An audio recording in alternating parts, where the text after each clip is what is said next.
Don't just watch in the dark. Click subscribe, like, and join now. Before we begin, tell me, where are you listening from and what time is it there? The secret without a name.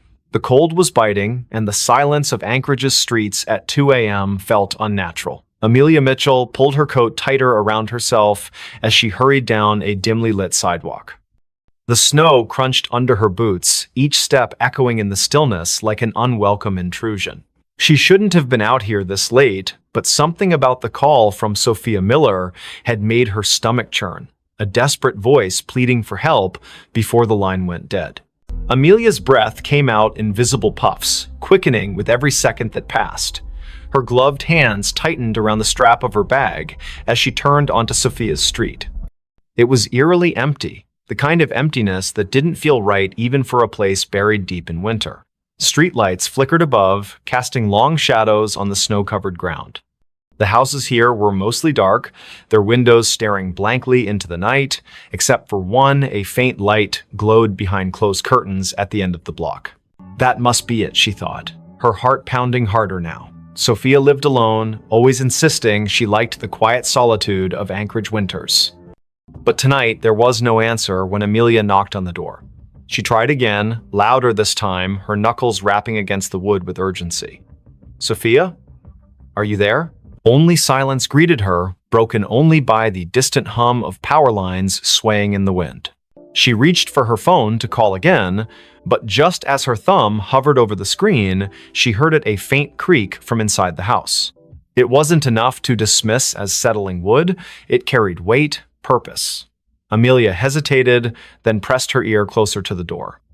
Another sound followed, softer but unmistakable, shuffling footsteps, moving away from where she stood. "Sophia?" she called again, her voice trembling. No response. Just the oppressive silence pressing back against her words. Then, without warning, the doorknob began to turn slowly. So slowly, it seemed deliberate. Amelia stumbled backward, nearly slipping on the icy steps leading up to the porch. Her pulse roared in her ears as the door swung open wide, revealing nothing but darkness beyond. There was no one there, not immediately anyway. But as Amelia forced herself to peer inside, she noticed something odd, a trail of wet footprints leading further into the house. They weren't hers. They couldn't be. She hadn't stepped inside yet. And they weren't fresh either, not entirely. Some parts of the prints gleamed with melted snow, while others looked older, partially dried and smeared as if someone or something had walked through days ago but left traces that refused to fade. Against her better judgment, Amelia stepped inside. The warmth of the house hit her instantly, though it brought little comfort. Something about the air felt wrong, stale, heavy, as if it hadn't circulated properly in weeks. She glanced around the living room, taking in the familiar clutter of books and photographs scattered across shelves. Everything seemed normal, until she saw the photo frame lying face down on the coffee table.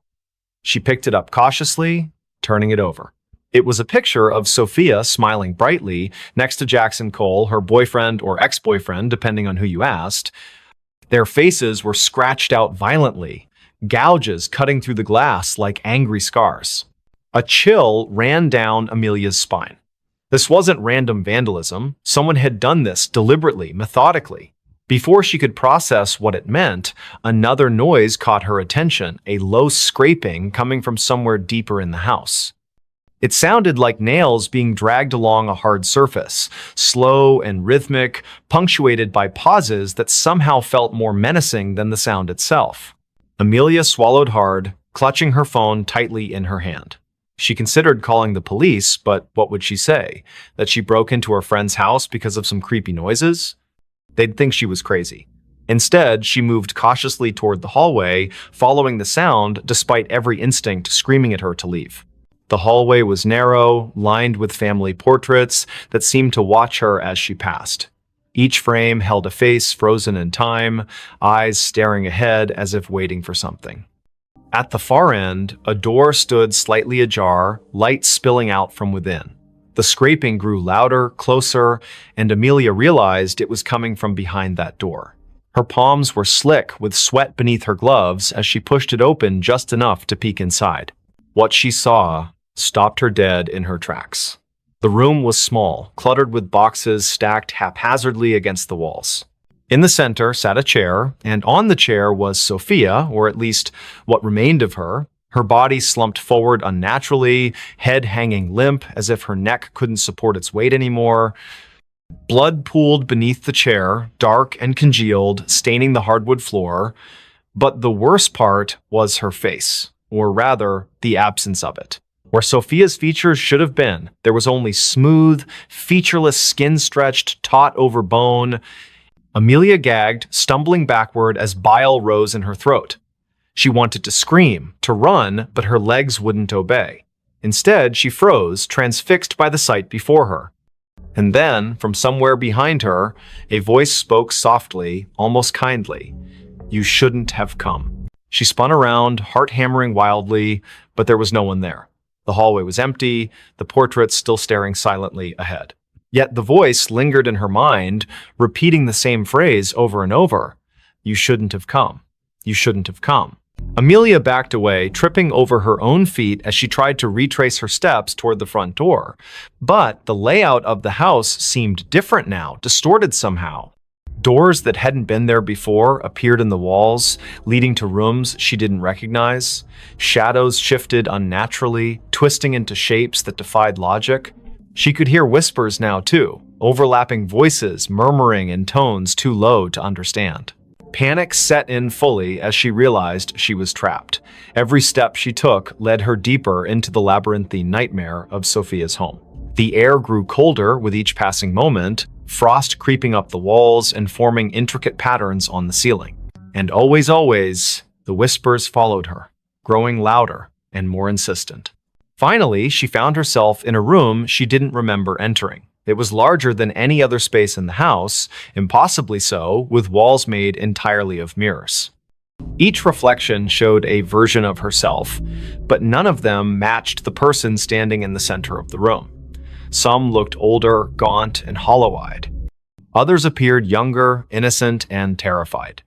One reflection wasn't even human. It was a twisted, monstrous figure with elongated limbs and a mouth full of jagged teeth. Before she could react, the reflections began to move independently, stepping out of the mirrors and surrounding her. Their movements were jerky, unnatural, and they all spoke in unison, their voices blending into a single cacophony. "You know the secret," they hissed. "You've always known." Amelia shook her head frantically, tears streaming down her face. "I don't know anything," she screamed. But the figures only drew closer, their cold breath brushing against her skin. One of them reached out, its fingers brushing her cheek, and suddenly memories flooded her mind, memories that weren't hers. Images of Sophia, of Jackson, of secrets whispered in the dark, of a nameless thing lurking just beyond the edge of perception, waiting patiently for someone foolish enough to stumble upon it. And then everything went black. When Amelia woke, she was outside again, lying in the snow.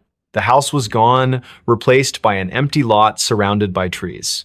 Her phone buzzed in her pocket, and she fumbled to retrieve it, hoping desperately for some explanation. There was a text message from an unknown number containing only 3 words: "Tell no one." She stared at the screen, her hands shaking uncontrollably. Somewhere in the distance, she heard laughter soft, childlike, and utterly devoid of joy. The whisper that never opened. It was 3 in the morning when Lucas Bennett first heard the sound. A faint whisper carried by the icy wind that swept through the narrow streets of Los Angeles. The city was unusually quiet for a place that never slept, its usual hum of life replaced by an unsettling stillness. Frost clung to the palm trees lining the sidewalks, their leaves glistening under the dim streetlights. Lucas had been walking home from his late shift at the diner when he noticed it, the whispering that seemed to follow him wherever he went. He pulled his jacket tighter around himself, trying to shake off the chill that wasn't entirely from the cold. The whisper grew louder as he passed an alleyway between 2 old brick buildings. It sounded like words, but nothing coherent, just fragments of syllables that danced at the edge of understanding. His pace quickened, boots crunching against the frost-covered pavement. He told himself it was just the wind playing tricks on him. but deep down, he knew better. Olivia Turner lived in apartment 3B of the building where Lucas rented his studio. She had moved in 6 months ago, and they had exchanged polite greetings in the hallway occasionally. But tonight, when Lucas finally reached his floor, he found her standing outside her door, her face pale and drawn. Her hands trembled as she fumbled with her keys, dropping them twice before managing to unlock the door. Something about her demeanor made Lucas pause. "Everything okay?" he asked, his voice softer than intended. Olivia glanced at him, her eyes wide with something he couldn't quite place. Fear? Exhaustion? Both? She hesitated before answering, I keep hearing things." Her voice cracked slightly. Voices. Whispers. I thought maybe it was just my imagination.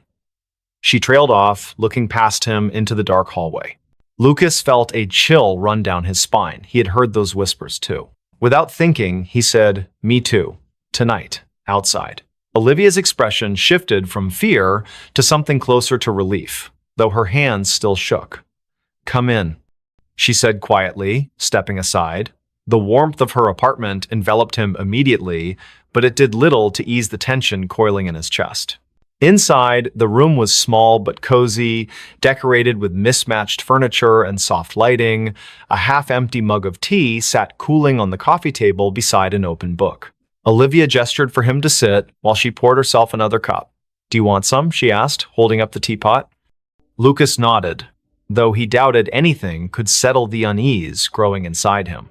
As she busied herself in the kitchenette, he noticed the curtains were drawn tightly shut, despite the fact that no one would be able to see inside at this hour. The windows themselves seemed almost deliberately avoided. So Olivia began after handing him a steaming mug. "You heard them too, the whispers." It wasn't a question. Lucas took a sip of the tea. It tasted bitter, but he didn't complain. "Yeah, out there. They followed me all the way back here." He set the mug down carefully. "What about you? When did you start hearing them?" Olivia wrapped her fingers around her own mug, staring into its depths as if searching for answers. "A week ago. At first, I thought it was just stress or lack of sleep. You know how it is, working long hours, trying to make ends meet. But then it got worse." She looked up at him, her gaze piercing. "They started coming closer, louder. Like they were right behind me, even when I was alone in my apartment." Lucas swallowed hard. "Did you tell anyone? Call someone?" Olivia shook her head. "Who would believe me? My friends think I'm overreacting. My landlord thinks I'm making excuses to get out of paying rent next month."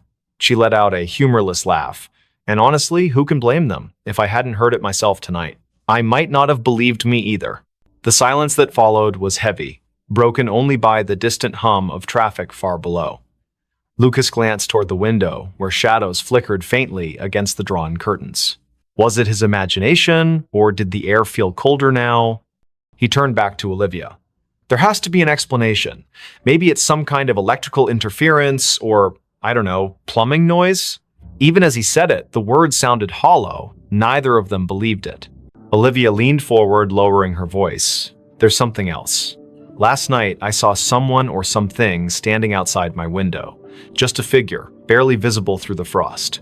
It didn't move, just stood there, watching." Her breath hitched. "When I went to check, there was no one there. No footprints, nothing. But the feeling, it stayed with me. Like I wasn't alone anymore." Lucas felt a knot tighten in his stomach. He wanted to dismiss her story as paranoia, but the memory of the whispers he'd heard earlier lingered vividly in his mind. "Have you tried leaving? Going somewhere else for a few days?" She shook her head again. "I can't afford to leave. And besides," she hesitated, glancing toward the window once more, "it feels like it's following me. Wherever I go, whatever I do, it's always there, waiting." The weight of her words settled over them like a suffocating blanket. Lucas finished his tea, setting the empty mug aside. "We should figure this out together," he said finally. "Whatever it is, if it's real, we'll find a way to stop it." Olivia gave him a small, grateful smile, but her eyes remained haunted. Over the next hour, they talked about everything they could remember. The timing of the whispers, any patterns or triggers, whether they had noticed anything unusual in their daily routines. The conversation helped distract them temporarily, but neither could shake the sense that they were being watched. Every creak of the building, every gust of wind outside, sent jolts of adrenaline coursing through their veins. Eventually, Lucas realized he needed to get back to his own apartment. Reluctantly, he stood, thanking Olivia for the tea. She walked him to the door, her hand lingering on the doorknob. "Be careful," she whispered, "and if you hear anything again, don't go looking for it." He nodded, forcing a reassuring smile he didn't feel. "You too. Lock your door tight." With that, he stepped out into the hallway, closing the door softly behind him. For a moment, he stood there, listening. The whispers weren't audible now, but the oppressive silence felt just as menacing. Back in his studio, Lucas locked his door and double-checked the windows. He debated calling someone, anyone, but who would he call? Who would understand, without dismissing him outright? Instead, he lay down on his bed, staring at the ceiling as exhaustion slowly crept over him. Sleep came fitfully, plagued by dreams of shadowy figures and unintelligible voices echoing endlessly in his ears. The next morning brought little relief. Though the sun eventually rose, casting weak light over the frost-laden city, the oppressive atmosphere remained. Lucas called in sick to work, unable to face the idea of leaving his apartment. Around noon, there was a knock at his door. It was Olivia, carrying a bag of groceries and wearing a nervous smile. "I figured we could use some supplies," she said, stepping inside, "and maybe staying together will help." Lucas didn't argue. Together, they spent the day researching local legends, urban myths, anything that might explain what was happening. They scoured forums, read articles, even dug into old newspaper archives online. Most of it was nonsense ghost stories and conspiracy theories, but one thread caught their attention. A user named Silent Watcher had posted about a series of disappearances in Los Angeles during the winter months over the past decade. The cases were unsolved, dismissed as runaways or accidents, but certain details stood out. Witnesses reported hearing strange noises before the victims vanished. Some claimed to have seen shadowy figures lurking near windows or alleys. The posts were vague, but the similarities were impossible to ignore.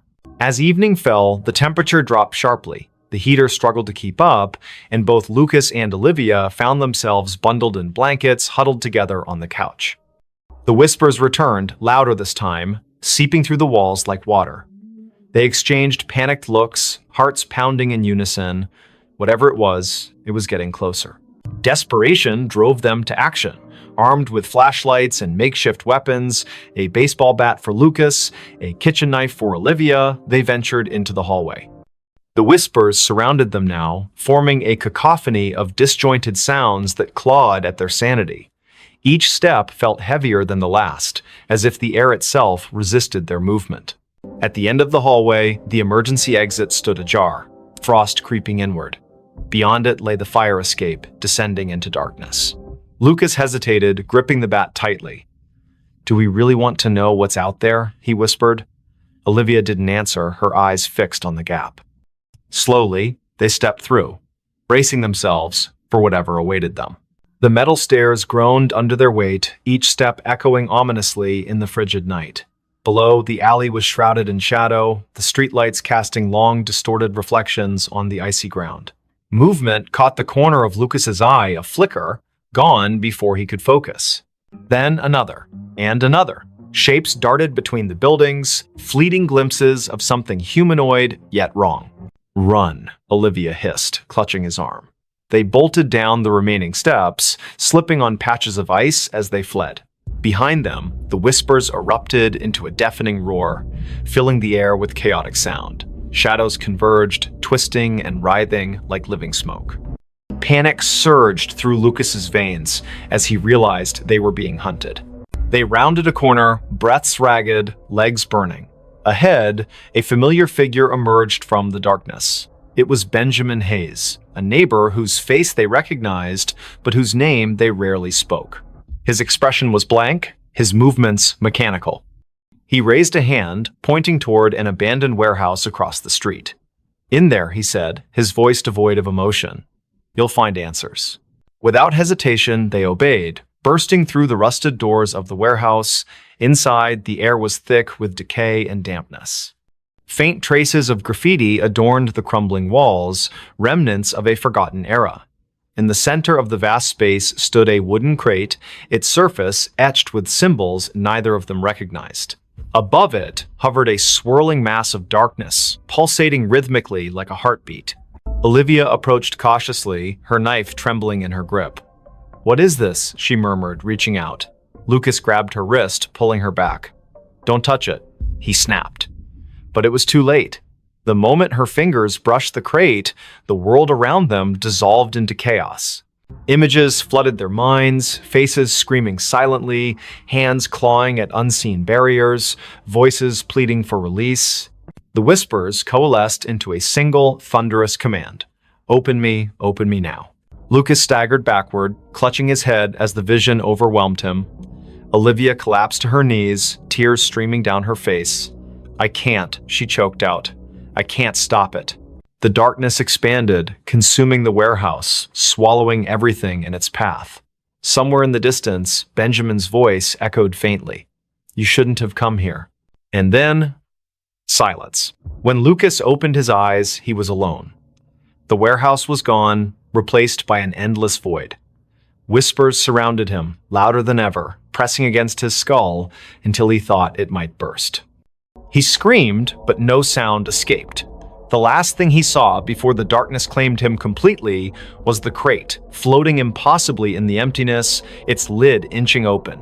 Somewhere in Los Angeles, the sun rose again, frost melted from the trees, and life resumed its usual pace. But in apartment 3B, the curtains remained drawn and the whispers continued, waiting for their next listener. Don't just watch in the dark, click subscribe, like, and join now. Before we begin, tell me, where are you listening from and what time is it there? The Book That Called Me. The streets of Chicago were slick with rain, reflecting the dim orange glow of streetlights like shattered mirrors.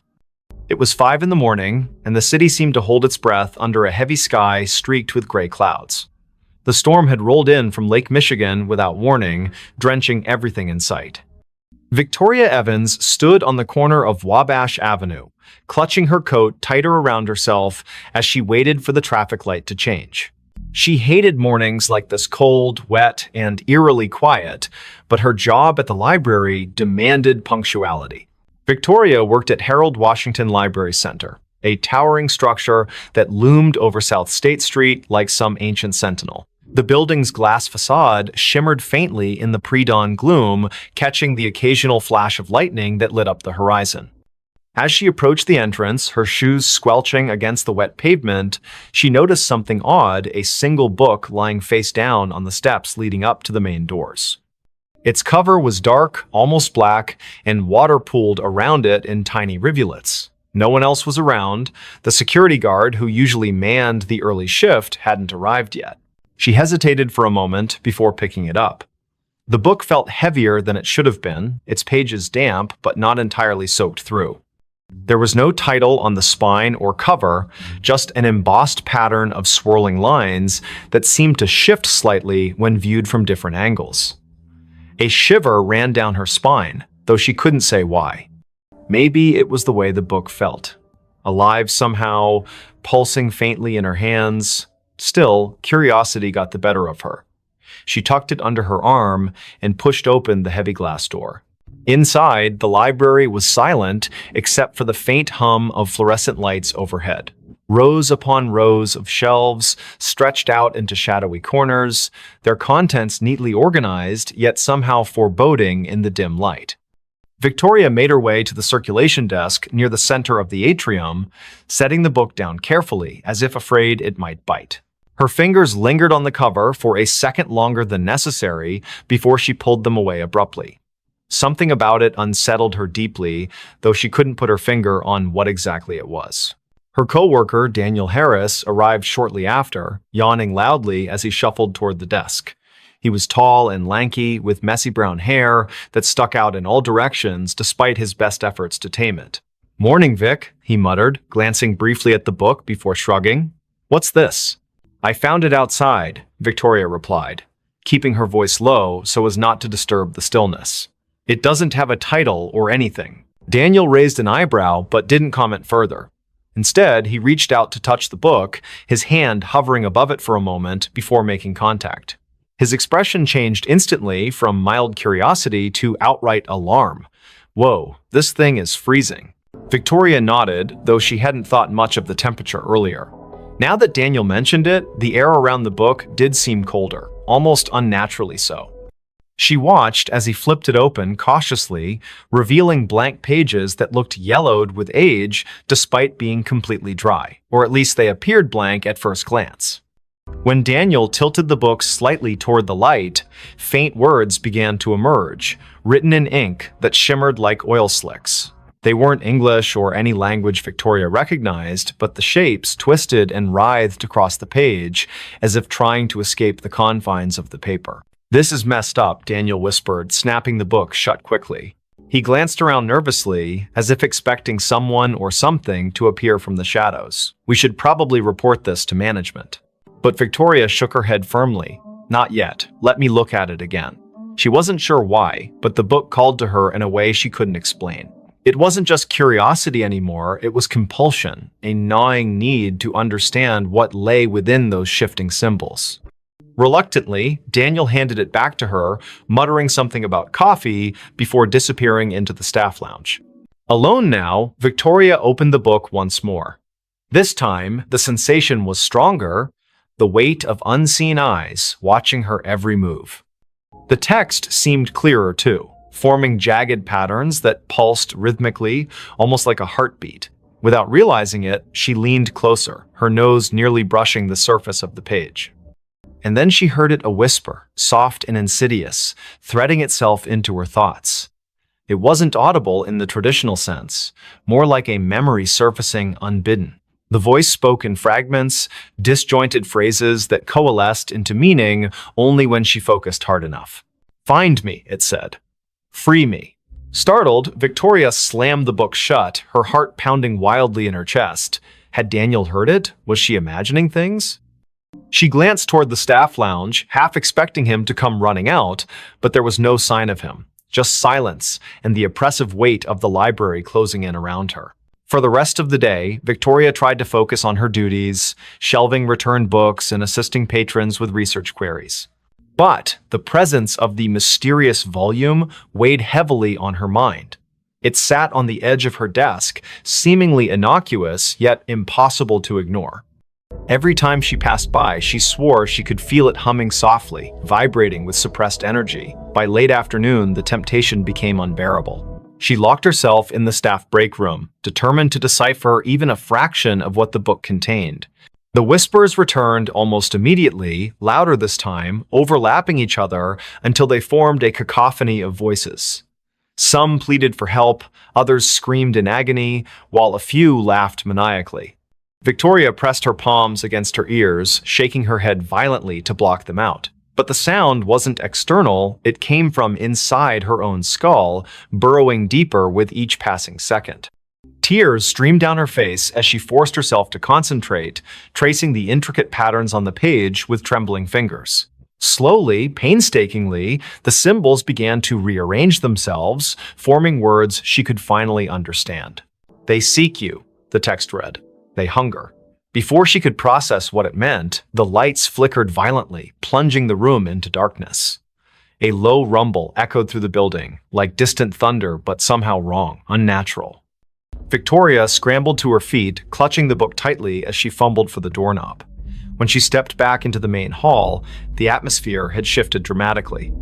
Shadows danced along the walls where none should exist, twisting and contorting into grotesque shapes. The air smelled metallic, tinged with decay. And worst of all, the silence was gone, replaced by faint scratching sounds, like claws dragging across wood. "Daniel?"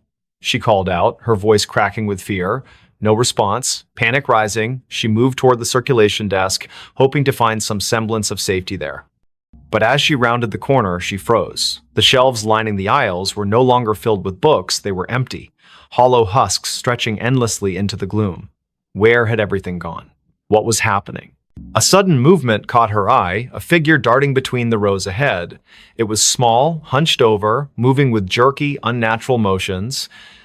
Victoria backed away instinctively, clutching the book to her chest like a shield. The figure stopped abruptly, turning to face her. Its head tilted sideways, impossibly far, joints cracking audibly. Then it lunged. She screamed, stumbling backward as the creature skittered forward on all fours, its limbs elongated and spider-like. Its face, if it could be called that, was featureless save for a gaping maw lined with needle-sharp teeth. The thing moved faster than she thought possible, closing the distance between them in seconds. Just as it leapt toward her, Victoria threw the book at it in desperation. The impact sent it sprawling, screeching in pain as smoke rose from where the tome had struck its body. Seizing the opportunity, she bolted toward the exit. Outside, the rain had intensified, soaking her instantly as she sprinted down the steps. Thunder boomed overhead, drowning out the sound of her frantic footsteps. She didn't stop running until she reached her car, slamming the door shut behind her and locking it with shaking hands. Breathing heavily, she glanced at the passenger seat and froze. The book sat there, dripping wet, its cover cracked open slightly to reveal glowing symbols etched onto the inner pages. "No," she whispered, reaching out tentatively. "How did you?" The car rocked violently as something slammed into the roof, denting the metal inward.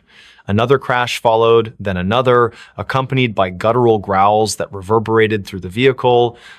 Victoria ducked low, covering her head as shards of glass rained down from the shattered windshield. Through the chaos, she saw the library in the distance, its windows pulsing with sickly green light. The book vibrated fiercely in her lap, urging her to return. Against her better judgment, she obeyed. Back inside, the scene had changed again. The aisles were intact now, stocked with books as if nothing had happened, yet the oppressive feeling lingered, thicker than ever. The whispers grew louder, converging into a single voice that spoke directly to her. "You cannot run," it hissed. "You are mine now." Victoria spun around, searching for the source, but found only emptiness. Until she saw him, the man standing at the end of the aisle, partially obscured by shadows. He wore a tattered suit, his skin pale and translucent, eyes sunken and hollow. In his skeletal hands, he held a copy of the same book she carried. "Michael Parker," he rasped, taking a step closer. "I've been waiting." And then the world dissolved into darkness. When Victoria awoke, hours later, she was seated at the circulation desk. The library was empty, bathed in the golden light of dawn filtering through the windows. For a moment, she thought it had all been a nightmare. But when she looked down, the book lay open before her, its pages filled with fresh writing. "They will come for you next." The room behind the wall.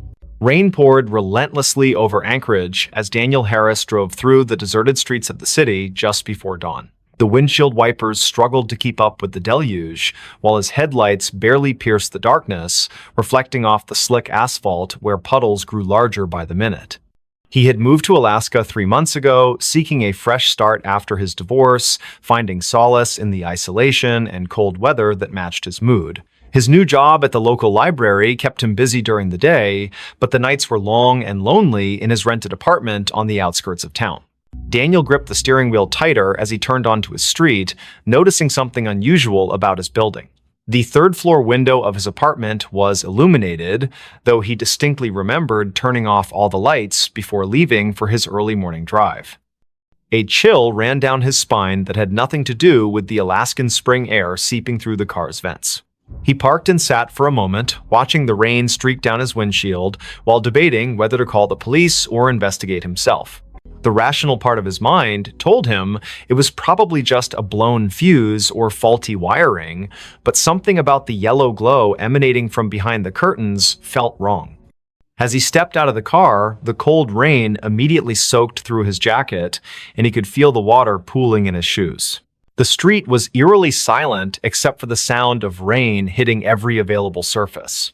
No other cars passed by, no neighbors peeked out their windows. It was as if the entire neighborhood had been abandoned except for him and whatever waited inside his apartment. Reaching his door, he hesitated before inserting the key. The lock turned smoothly, too smoothly, as if someone had recently oiled it. Pushing the door open slowly, he called out, "Hello?" Though his voice barely rose above a whisper. The hallway light was on, which he definitely hadn't left that way. His heart pounded in his chest as he stepped inside, closing the door behind him with a soft click. The apartment seemed undisturbed at first glance. His coat still hung on the rack, his shoes remained neatly by the entrance, but something felt fundamentally different about the space. As he moved further into the living room, he noticed small details that sent warning signals through his mind. The books on his coffee table were slightly askew, not dramatically so, but enough to suggest they'd been handled recently. His laptop, which he always closed when leaving, was open and displaying the screensaver. More disturbingly, there was a faint smell in the air, something metallic and organic that made his stomach churn. It wasn't quite blood, but it carried the same primal warning that danger had been here, lingered, and might return at any moment. The bedroom door was ajar, and against his better judgment, Daniel pushed it open wider. Everything appeared normal until he noticed the closet door was slightly open, revealing a shadowy gap between the wall and the frame. He never left that door open, not since moving in. As he approached, he heard a soft creak from somewhere deep within the walls, like wood settling but with an unnatural rhythm. The sound repeated itself, growing louder and more insistent, then stopped abruptly. His breath caught in his throat as he realized the noise wasn't coming from the building's old structure, but rather from behind the wall itself. The next morning, Victoria Evans arrived at Daniel's apartment complex for their scheduled meeting. They had connected through a local support group for newcomers to Anchorage, bonding over their shared experiences of adjusting to life in Alaska. She stood outside his door, knocking repeatedly while checking her watch. The rain had lessened to a drizzle, but dark clouds still pressed heavily against the sky. When there was no answer after several minutes, she tried the door handle and found it unlocked. Inside, the apartment was deathly quiet, with an oppressive atmosphere that made her skin crawl despite the warmth of the heating system. Victoria called out Daniel's name as she entered, immediately noticing the same subtle signs of disturbance he had observed earlier. On the kitchen counter, she spotted his phone charger still plugged in, its cord coiled neatly, evidence that he hadn't planned to be gone long. In the living room, the books on the coffee table caught her attention. She recognized some of the titles. They were ones Daniel had mentioned reading recently, but now they seemed arranged in a pattern that suggested deliberate placement rather than casual browsing. Her unease grew as she noticed scuff marks on the carpet leading toward the bedroom. In the bedroom, Victoria's trained eye, honed from years working as a social worker, detected details others might miss. The closet door was indeed open, but what drew her attention was the baseboard along the far wall.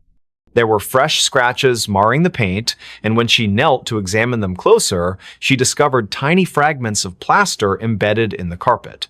Standing up, she pressed her palm against the wall and felt it give slightly, accompanied by a soft crunching sound. Her heart raced as she realized this section of the wall was thinner than it should be, as if something lay hidden behind it. Michael Parker, the building's maintenance supervisor, arrived shortly after Victoria's call. A grizzled man in his late 50s with decades of experience in construction and property management, he listened intently as she explained her findings. His expression grew increasingly grave as he examined the wall, running his fingers along the edges of the baseboard. Without saying a word, he fetched tools from his maintenance cart and began carefully removing sections of the wall paneling. The drywall came away easily, almost too easily, revealing a narrow cavity behind. What they discovered in the hidden space defied immediate comprehension. Packed tightly within the cavity were dozens of small objects wrapped in yellowed newspaper, each bundle tied with twine. The air that escaped as Michael opened the first package carried the same metallic smell Victoria had detected earlier. Inside was a collection of personal items, a child's necklace, a set of house keys, a driver's license belonging to someone named Sarah Mitchell. Each successive package contained similar artifacts, all meticulously preserved, but clearly taken from different individuals over many years. The realization hit them simultaneously.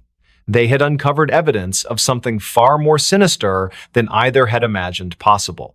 The discovery triggered a chain reaction of events that consumed the lives of everyone involved. Local authorities descended upon the building, forcing residents to evacuate while forensic teams worked around the clock. Victoria found herself unable to leave, drawn back daily to witness the investigation unfold. She learned that the building had been constructed in the 1920s and had changed hands numerous times throughout its history. Previous tenants had reported strange occurrences, sounds behind walls, unexplained shadows, sudden temperature drops, but these complaints had always been dismissed as typical of older buildings. What no one had suspected was that someone had been using the building's hidden spaces as a repository for stolen memories. As detectives cataloged the items, patterns emerged that chilled even the most seasoned investigators. Many of the victims had disappeared without a trace, their cases eventually classified as cold files.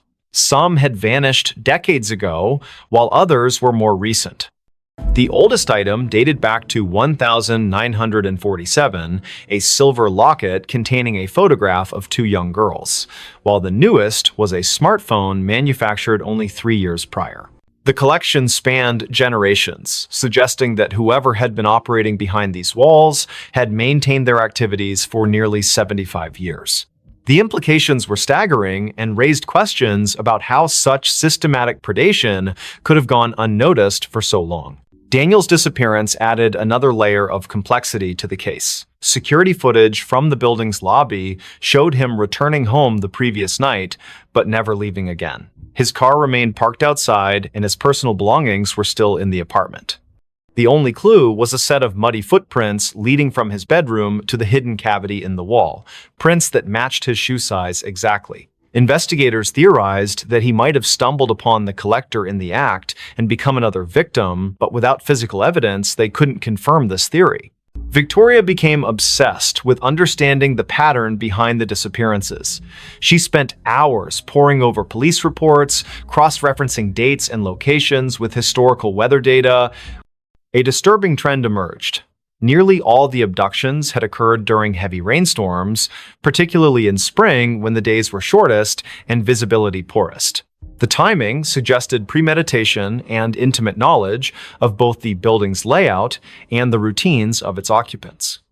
Whoever had been collecting these artifacts understood human behavior well enough to predict when people would be most vulnerable. The building itself seemed to become more active as the investigation progressed. Residents who had lived there for years reported hearing strange noises at night, thumps and scrapes that echoed through the walls. The heating system developed inexplicable malfunctions, causing rooms to alternate between freezing and sweltering temperatures. Maintenance workers refused to enter certain areas alone, claiming they felt watched even when no one else was present. Most disturbingly, several people reported seeing fleeting shadows move across walls where no source of light could account for them. Forensic examination of the hidden cavity revealed additional horrors. Deep gouges marred the wooden framework, and analysis showed traces of human tissue embedded in the splinters. Blood spatter patterns suggested violent struggles had taken place within the confined space, though the lack of bodies complicated efforts to reconstruct specific events. The collector had apparently used the cavity as both storage and execution chamber, creating a macabre shrine to their crimes. Experts noted that the care taken in preserving each artifact spoke to a deep psychological pathology, possibly rooted in trauma or obsession. Detectives identified a potential suspect through painstaking research into the building's ownership history. A man named Edgar Thompson had purchased the property in 1946 and managed it until his death in 1982. Records showed he had lived in the very apartment where Daniel had resided, and multiple former tenants recalled rumors about strange noises emanating from his unit. However, Thompson's involvement raised more questions than answers, given that items continued to appear in the cavity long after his passing. This suggested either complicity from subsequent owners or that someone else had taken up his dark legacy. Victoria's investigation took a personal turn when she discovered her own grandmother's name among the list of missing persons. Margaret Evans had vanished in 1963 while visiting Anchorage, leaving behind only a hotel receipt and unanswered questions. The revelation shook Victoria to her core, transforming her professional interest into something far more visceral. She found herself spending nights in the vacant building, sitting in the empty apartment, and listening to the walls breathe with secrets that refused to remain buried. Spring gave way to summer, but the rain continued to fall in Anchorage, as if nature itself mourned the atrocities uncovered in the old building. The investigation expanded beyond municipal boundaries as connections emerged between missing persons cases across Alaska. Detectives identified a network of similar hidden spaces in other buildings throughout the state, each containing its own collection of stolen lives. The scale of the operation suggested coordination among multiple individuals, raising the possibility that what had begun as one man's obsession had evolved into something far more organized and dangerous. One night, while Victoria sat alone in the apartment, she heard a sound that froze her blood. From behind the newly repaired wall came the unmistakable creak of footsteps, slow and deliberate. She grabbed her phone to call for help, but found no signal in the suddenly dead zone of the building. The footsteps grew closer, accompanied by the soft rustle of fabric brushing against wood. Then came a voice, barely audible but unmistakably human, whispering words that made her skin crawl. "You shouldn't have looked. You shouldn't have seen." The voice sounded ancient, yet familiar, carrying echoes of countless voices absorbed over decades. The police response team arrived 20 minutes later, bursting into the apartment with weapons drawn. They found Victoria unconscious on the floor, her phone shattered beside her. Paramedics determined she had suffered a severe panic attack but would recover. Yet when they examined the wall where she claimed to have heard the voice, they discovered something that defied explanation. Fresh scratches marred the newly installed drywall, forming words that spelled out a single chilling message: "Not done yet." The marks were too high for anyone to reach without assistance, and security cameras showed no one entering or leaving the apartment during the crucial time period. As weeks turned into months, the case remained unsolved despite mounting evidence. The building was eventually condemned, deemed structurally unsafe due to unforeseen damage discovered during renovations. Residents scattered to different parts of the city, but many reported feeling eyes upon them in their new homes, especially during rainstorms.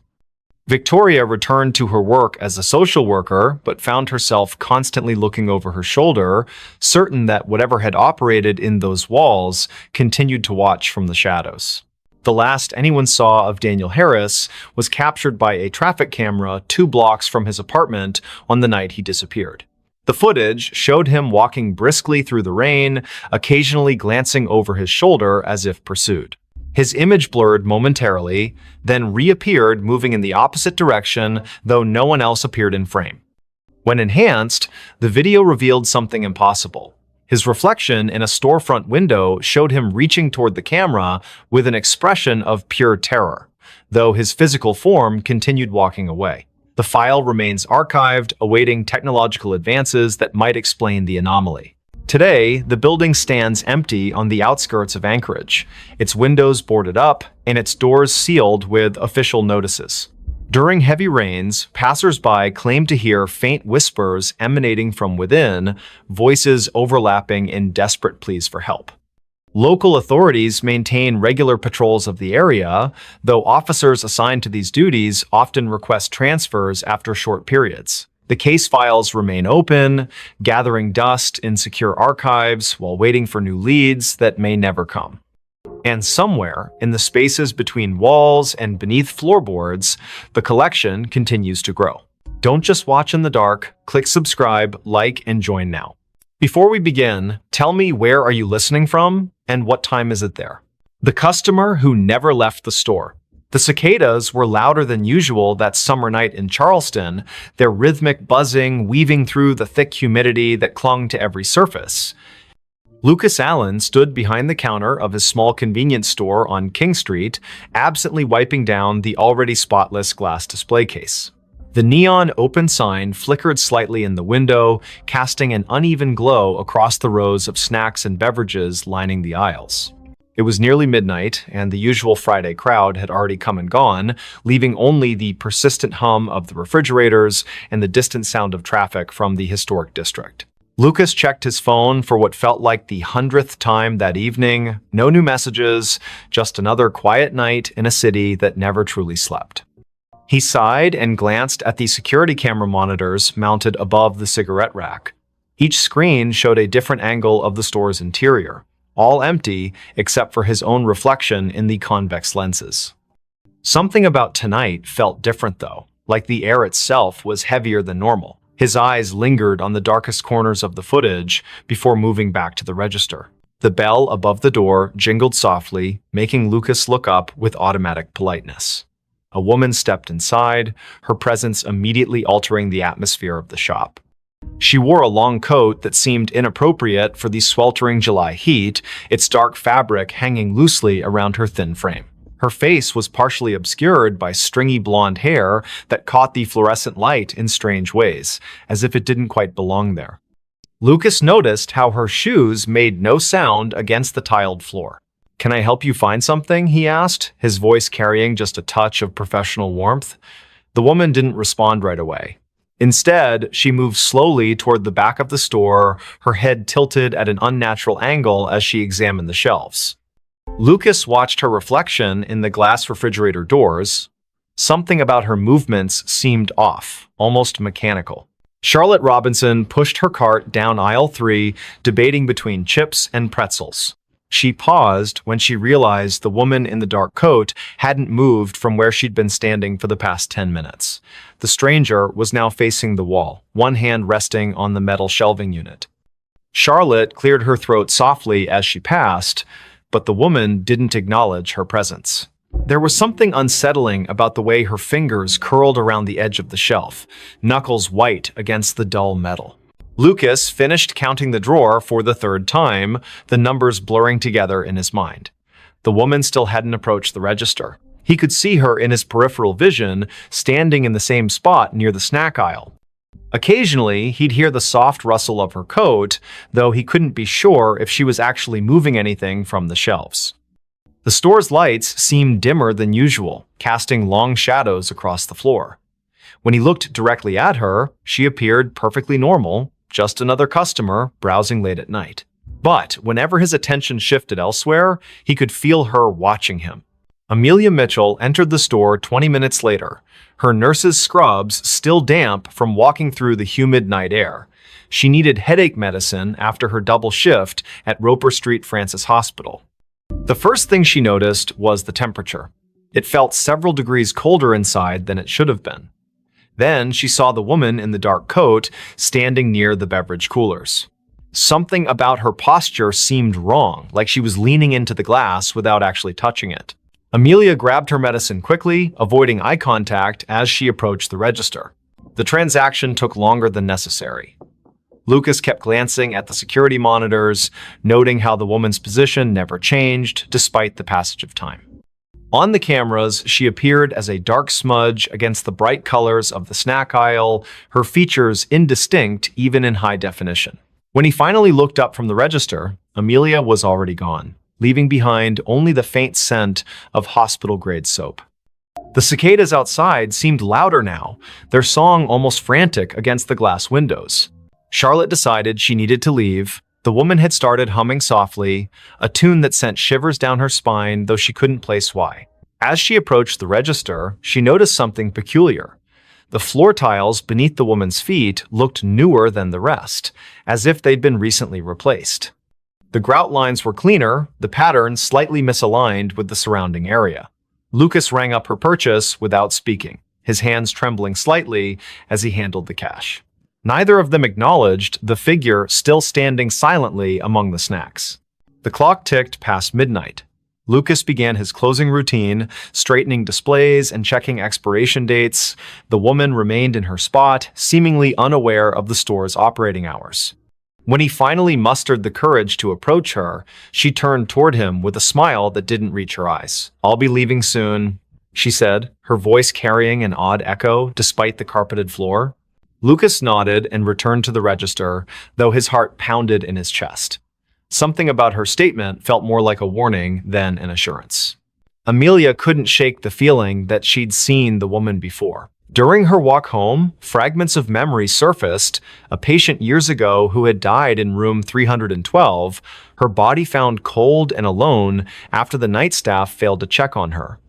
The details matched too perfectly. The dark coat, the stringy blonde hair, the way she stood so still, it was easy to forget she was there. Amelia quickened her pace, the streetlights casting long shadows that seemed to stretch toward her from every direction. Back at the store, Lucas prepared to lock up. The woman was still there, now examining the lottery tickets with unnatural focus.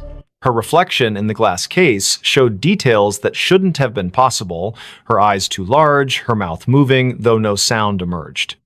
When Lucas announced the store was closing, she simply nodded and walked toward the back exit. The security cameras captured her movements perfectly until she reached the threshold, then suddenly she vanished from all screens simultaneously. Charlotte lay awake in her apartment on Queen Street, unable to stop thinking about the encounter. The humming had lodged itself in her mind, repeating endlessly like a broken record. She pulled out her phone and searched recent news articles, finding nothing unusual about the convenience store or its employees. Yet when she scrolled through the business's social media page, she noticed something strange. In every photo taken inside the shop, the same dark figure appeared in the background, always partially obscured, but unmistakably present.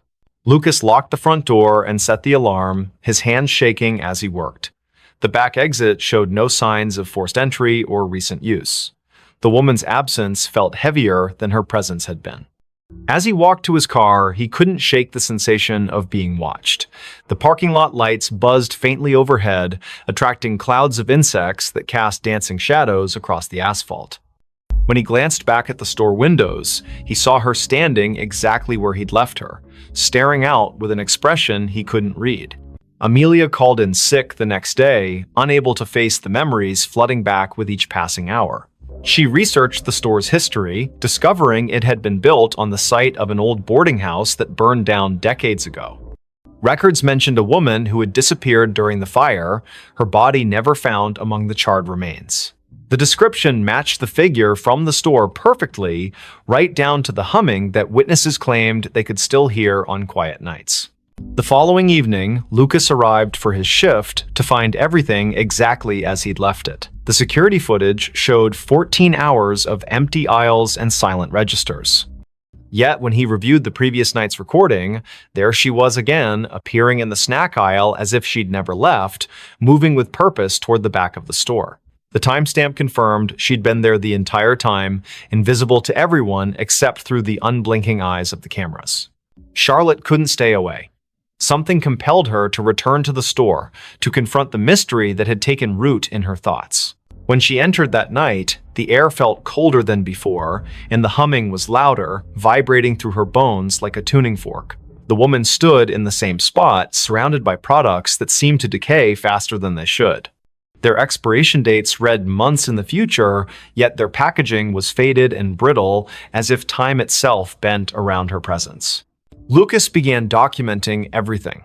He kept detailed notes about each encounter, noting patterns in her behavior and appearance. The woman never spoke unless directly addressed, and even then, her responses were cryptic and often nonsensical.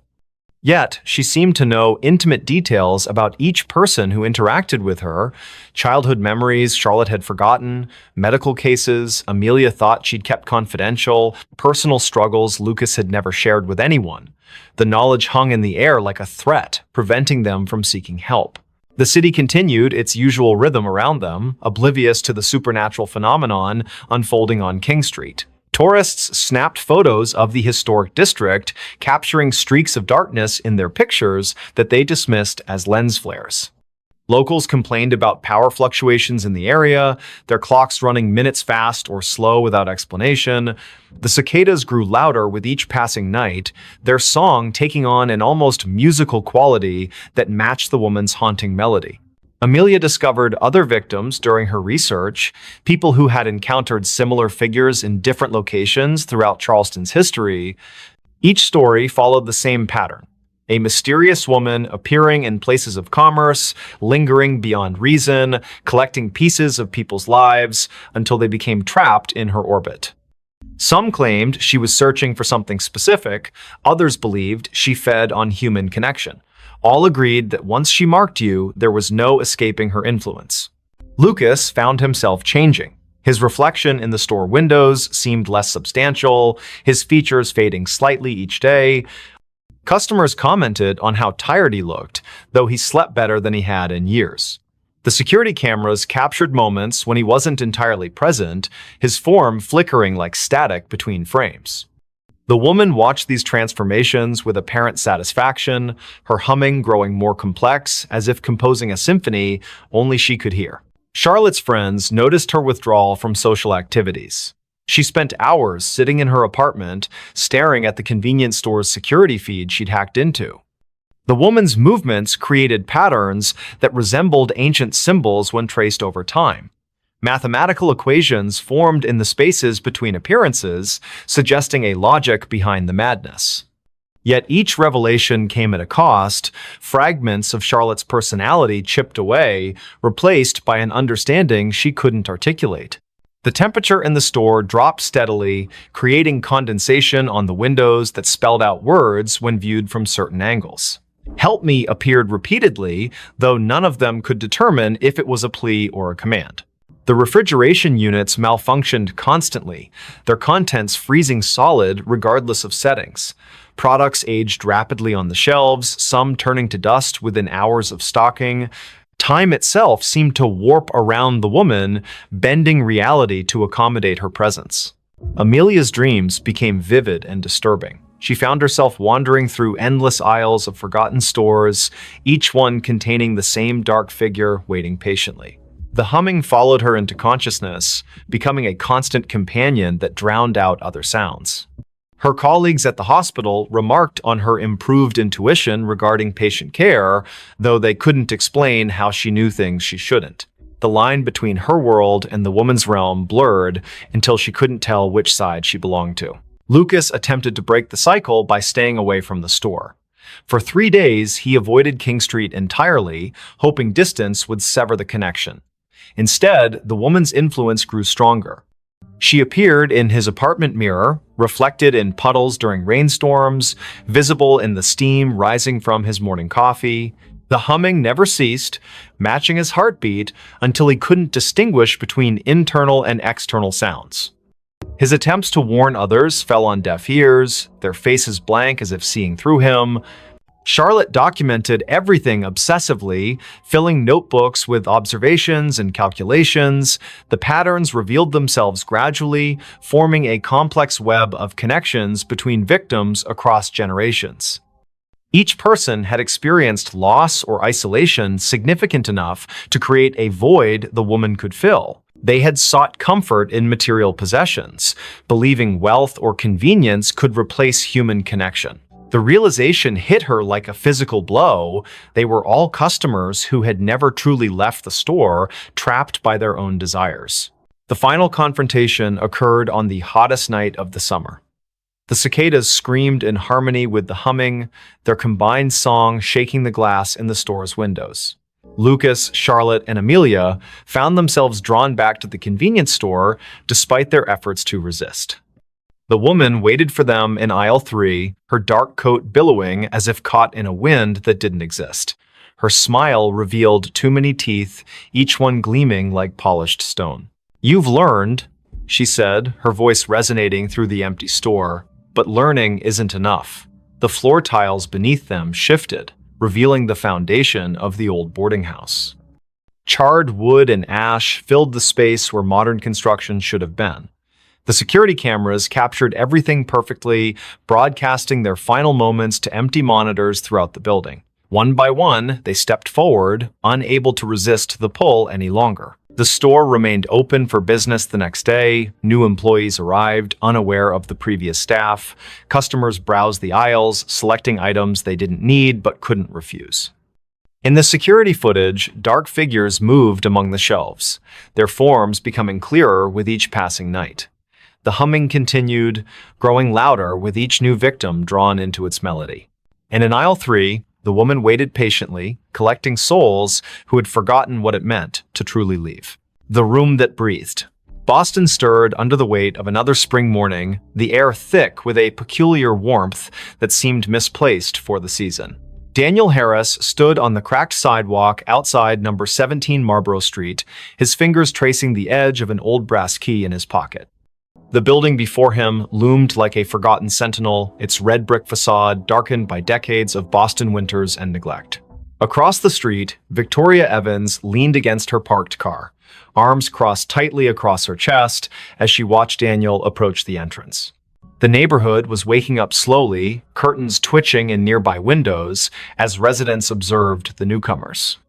Michael Parker emerged from the alley beside the building, his camera slung around his neck, capturing the uneven angles of the structure with professional precision.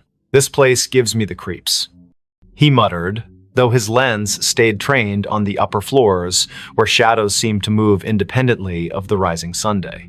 Daniel's footsteps echoed hollowly as he climbed the worn stone steps to the front door. The wood beneath his feet felt spongy, yielding slightly with each step. He paused at the threshold, glancing back at his companions. Victoria gave him a tight smile while Michael adjusted his camera settings, seemingly oblivious to the faint scraping sound coming from somewhere deep within the building. The key turned with unexpected ease, revealing a vestibule that smelled of damp paper and something else. Something metallic and sharp. Inside, the air was unnaturally still, as if the house itself was holding its breath. Dust motes hung suspended in shafts of weak morning light that filtered through grimy windows. To their left, a staircase spiraled upward into darkness, its banister wrapped in layers of peeling paint. Directly ahead, a hallway stretched toward the rear of the building, lined with doors that seemed to lean inward as if drawn by some invisible force. The wallpaper, once elegant, now peeled away in long strips that curled toward the floor like dead leaves. Victoria's heels clicked against the hardwood as she moved to examine a series of framed photographs hanging crookedly on the wall. Her fingers hovered above the glass but didn't touch. "These pictures," she began, her voice dropping to a whisper. In each frame, people stood stiffly posed, their eyes fixed on something just beyond the camera's view. What disturbed them most was the background. Through windows behind the subjects, they could see the same room appearing in every photograph, its details shifting subtly but unmistakably present in each era depicted. Michael joined her, his camera clicking softly as he documented the unsettling gallery. "That's impossible," he said, pointing to one particular image. "Look at the dress styles. These photos span nearly a century, but that room." His voice trailed off as he noticed something moving in the corner of the frame. When he looked up, the hallway appeared empty, yet the sensation of being watched pressed heavily against his skin. The temperature dropped suddenly, causing their breath to mist in the air. From somewhere above came the distinct sound of footsteps, slow and deliberate, pacing back and forth across the ceiling. Daniel called out, his voice echoing unnaturally loud in the confined space. The footsteps stopped immediately, followed by complete silence that seemed to vibrate through the very walls. Then came a new sound, a soft, rhythmic creaking like the gentle expansion and contraction of old wood. But this wasn't coming from the structure itself. It was emanating from the room at the end of the hall, pulsing with a life of its own. Daniel took the first step toward the source of the sound, his palm slick against the railing of the staircase. The wooden steps groaned beneath his weight, each complaint sounding louder than the last. Halfway up, he paused, certain he'd heard whispered words trailing after him like cobwebs brushing against his ears. Victoria followed close behind, her hand occasionally reaching out to steady herself against the wall, only to pull back sharply each time her fingers made contact. The wallpaper felt warm to the touch, almost feverish, and when she looked closely, she thought she saw veins of black mold spreading outward from each point of contact. At the top landing, they found themselves facing 3 doors, each painted a different shade of gray that seemed to shift depending on how long you stared. The middle door stood slightly ajar, swaying gently, despite the absence of any breeze. Through the gap, they could see movement, not human movement, but something more akin to shadows stretching and retreating across the far wall. Michael raised his camera, framing the scene through the viewfinder, but what he saw through the lens made his hands tremble. The room appeared larger through the camera, its dimensions distorted in ways that defied logic. "Did you hear that?" Victoria's voice cracked as she spoke. They all froze, listening to the sound of breathing, deep, measured inhalations that filled the corridor like waves crashing against a distant shore. The sound wasn't coming from them. It was too synchronized, too deliberate. Daniel reached for the doorknob, his fingers brushing against metal that felt impossibly cold.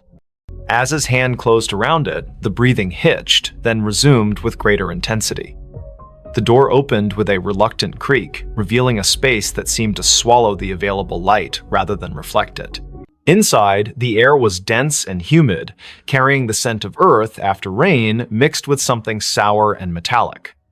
The walls were covered in what appeared to be ancient wallpaper, but upon closer inspection, they realized it was actually layers of dried, yellowed paper stacked directly onto the plaster.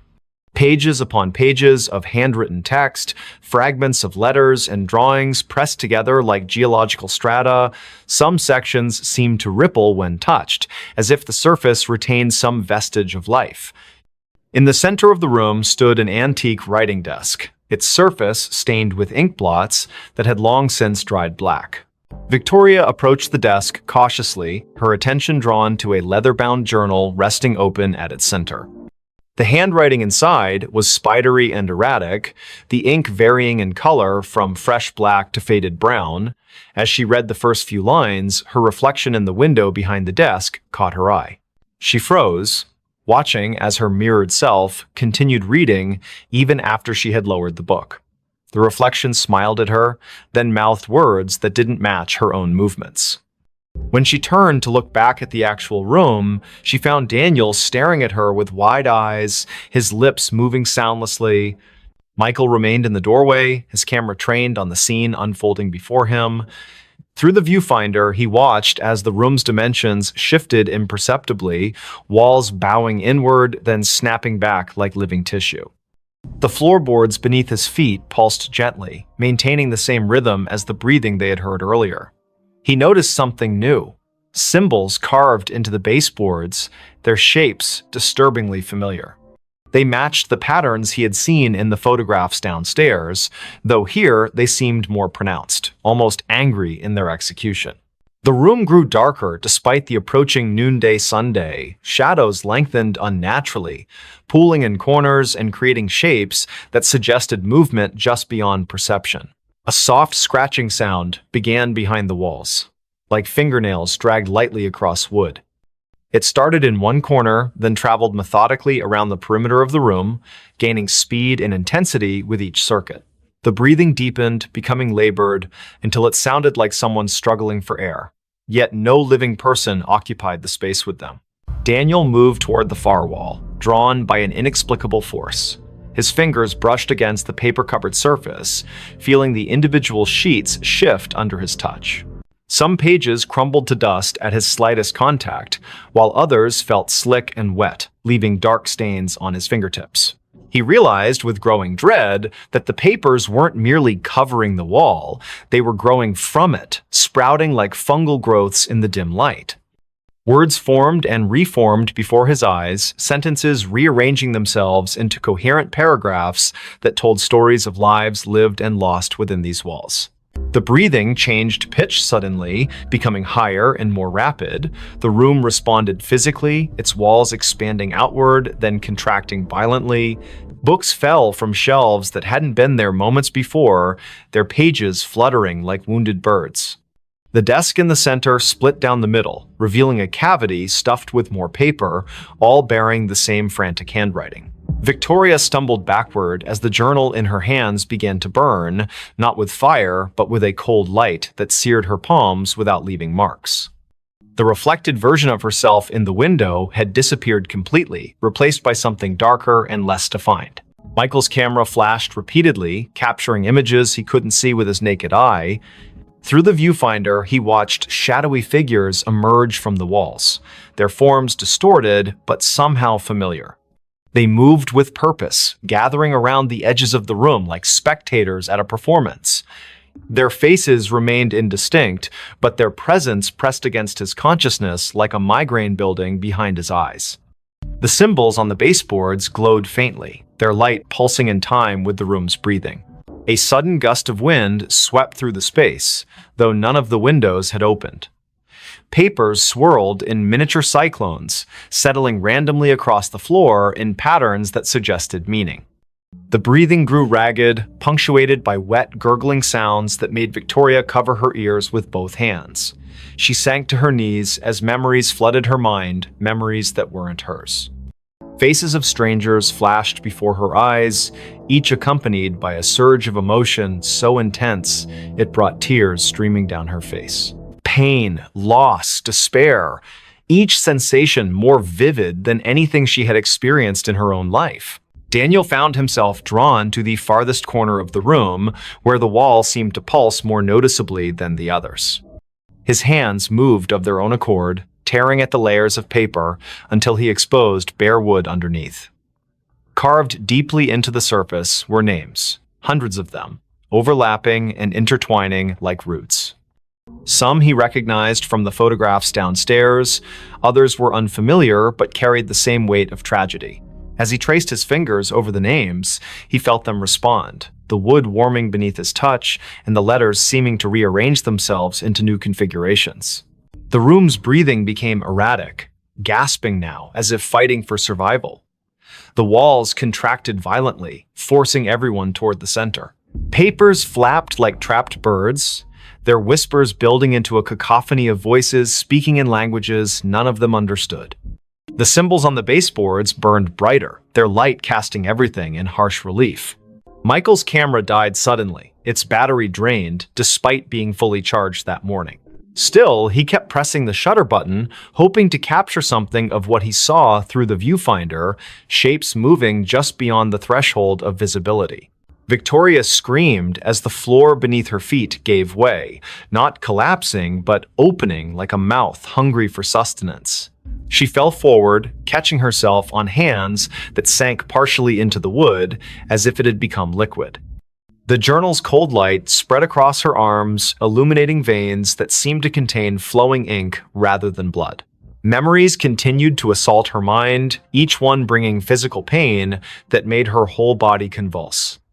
The reflected version of herself returned in the window, reaching out toward her with hands that passed through the glass as if it were water. Daniel tore at the wall faster now, his fingers bleeding as he clawed deeper into the wood. With each name he uncovered, the room reacted more violently. The breathing became wheezing, punctuated by wet coughs that sprayed droplets of something dark against the remaining intact wall. The uncovered names began to glow, their light joining with that of the symbols on the baseboards until the entire room shimmered with an otherworldly radiance. Shapes moved within the walls themselves, pressing against the surface from the other side like creatures trying to break free.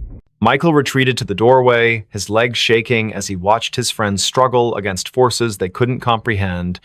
Through his useless camera, he saw the truth of the room laid bare. A massive, beating heart at its core, pumping darkness instead of blood through veins of corrupted wood. The symbols served as valves, regulating the flow of whatever malignant force inhabited the space. The photographs downstairs weren't just documentation, they were warnings, each one showing the room consuming another victim who had come too close to understanding its nature. The breathing stopped suddenly, leaving a silence so profound it hurt their ears. The room held its collective breath, waiting. The walls began closing in, not quickly, but inevitably, their movement accompanied by the sound of thousands of pages turning simultaneously. Victoria pulled herself free from the floor, her arms streaked with black ichor that evaporated into smoke before hitting the ground. The journal's light had consumed her shadow, leaving her outlined in negative space. She joined Daniel at the wall, helping him tear away the remaining paper in a desperate attempt to reach whatever core lay hidden beneath. As they worked, the room showed them its true face. The walls weren't solid, they were composed of compressed memories, each layer containing the essence of someone who had tried to understand or escape. Faces pressed against the surface from the other side, their mouths open in silent screams that vibrated through the very bones of the building. The symbols on the baseboards merged into a single pulsing sigil that dominated the floor, its light so bright it burned away the darkness entirely. The heart at the room's center beat once, twice, then exploded outward in a wave of energy that threw them all backward. When they opened their eyes again, they found themselves standing outside number 17 Marlborough Street.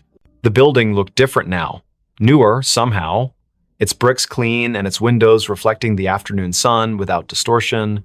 A young couple walked past them, discussing plans to renovate the upstairs apartment. Daniel reached into his pocket for the brass key, but found only lint. Michael's camera hung heavy around his neck, its memory card wiped clean. Victoria's hands bore no marks, though she could still feel the phantom burn of ink-filled veins beneath her skin. They never spoke about what happened inside the room. Each carried their own piece of its secret, buried deep where it couldn't consume them completely. Sometimes, late at night, Daniel would wake to the sound of breathing coming from his closet. Michael developed a habit of taking long detours to avoid walking past 17 Marlborough Street. Victoria found herself drawn to old journals and letters, unable to resist the urge to document everything she encountered. The room had marked them, claimed part of their essence, and though they had escaped its physical confines, its influence followed them like a shadow that refused to dissipate. Weeks later, during another unseasonably warm spring morning, a new set of tenants moved into the building. They marveled at how well-preserved the old place was, how the upstairs apartment seemed to breathe with a life of its own. In the main bedroom, they discovered an antique writing desk with a leather-bound journal resting open at its center. The first tenant to touch it felt a surge of inspiration so powerful it brought tears to her eyes. She began writing immediately, her pen moving across the page with a will that wasn't entirely her own. Outside, the wind picked up, carrying with it the faint sound of pages turning and the gentle, measured breathing of something that had waited patiently for new voices to add to its collection. Don't just watch in the dark. Click subscribe, like, and join now. Before we begin, tell me where are you listening from and what time is it there? The whisper that breathed. A summer storm brewed over Boston, its dark clouds casting long shadows across the narrow streets of Beacon Hill. The air was thick with humidity, and the faint scent of rain mingled with the salty breeze from the nearby harbor. At precisely 5 in the afternoon, when the sun should have still been high, an unnatural twilight descended upon the city. Andrew Scott hurried down Pinckney Street, his leather satchel slapping against his side with each quickened step. The first rumble of thunder echoed in the distance, vibrating through the cobblestones beneath his worn loafers. He had taken this route home 1,000 times before, but today something felt different.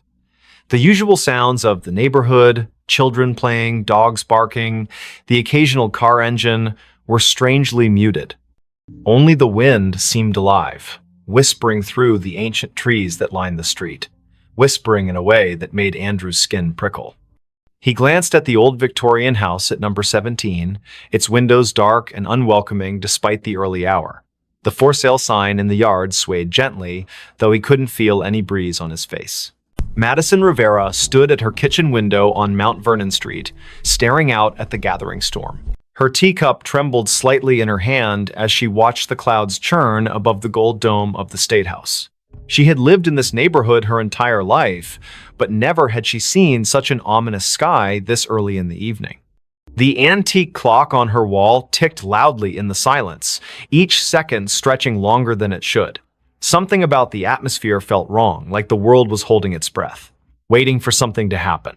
In the South End, James Cooper sat alone in his apartment on Tremont Street, absently flipping through old photographs. The lightning flashed outside, illuminating his collection of vintage cameras displayed on the shelves. His fingers paused on a particular picture, a group of friends gathered at Boston Common, smiling faces frozen in time. But as another bolt of lightning illuminated the room, he could have sworn one of the faces in the photograph moved, just for a moment. Just enough to make his heart skip a beat. The frame fell from his hands, shattering on the hardwood floor. Andrew found himself drawn to the old cemetery at the top of Copp's Hill. The wrought iron gates creaked open before him, though he was certain he hadn't touched them. The gravestones stood like silent sentinels, their weathered inscriptions barely visible in the dim light. As he walked between the rows, the whispers grew louder, more distinct.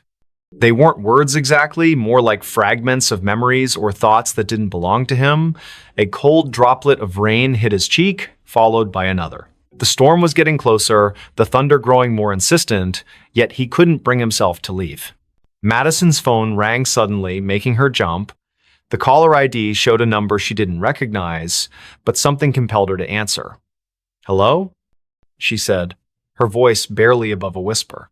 There was no response, only the sound of breathing, slow, deliberate, measured breaths that seemed to echo in her ear. The connection remained open, the breathing continuing without variation. She wanted to hang up, but her fingers wouldn't move. Outside, the wind picked up, rattling the windows and sending a chill through the room despite the summer heat. James had gathered the broken pieces of the photograph frame and was attempting to reconstruct it when he noticed something odd. The image inside had changed. Where once there had been 6 smiling faces, now there were 7. The new face wasn't clear, just a blur of features that seemed to shift when he tried to focus on them. The room temperature dropped suddenly, and his breath came out in visible puffs. From somewhere deep within the walls, he heard a soft scraping sound, like fingernails dragging across wood, getting closer with each passing moment. The rain began to fall in earnest now, drumming against rooftops and streaming down window panes throughout the city. Andrew found himself standing before a particular gravestone, its inscription worn almost smooth by time. Yet he could read it perfectly in his mind. Elizabeth Hargrove, 1865. The name triggered something in his memory, though he couldn't place why. The whispers around him formed words now, disjointed phrases that painted pictures of a life cut tragically short. Never meant to. Kept calling me back. So cold here. Madison finally managed to end the call, dropping the phone on the counter with shaking hands. The lights flickered, then steadied, then flickered again. She moved to check the circuit breaker, but stopped when she saw her reflection in the hallway mirror. It wasn't quite right, her eyes were wrong, too dark, too empty. She blinked, and the reflection smiled while she remained expressionless. The breathing from the phone call continued behind her, though no device was near. "You shouldn't have answered," it seemed to say, so softly she might have imagined it. James had barricaded himself in his bedroom, the photograph hidden safely in a drawer. The scraping had stopped, replaced by a gentle tapping at his window. When he looked, there was nothing there except the distorted reflection of his room.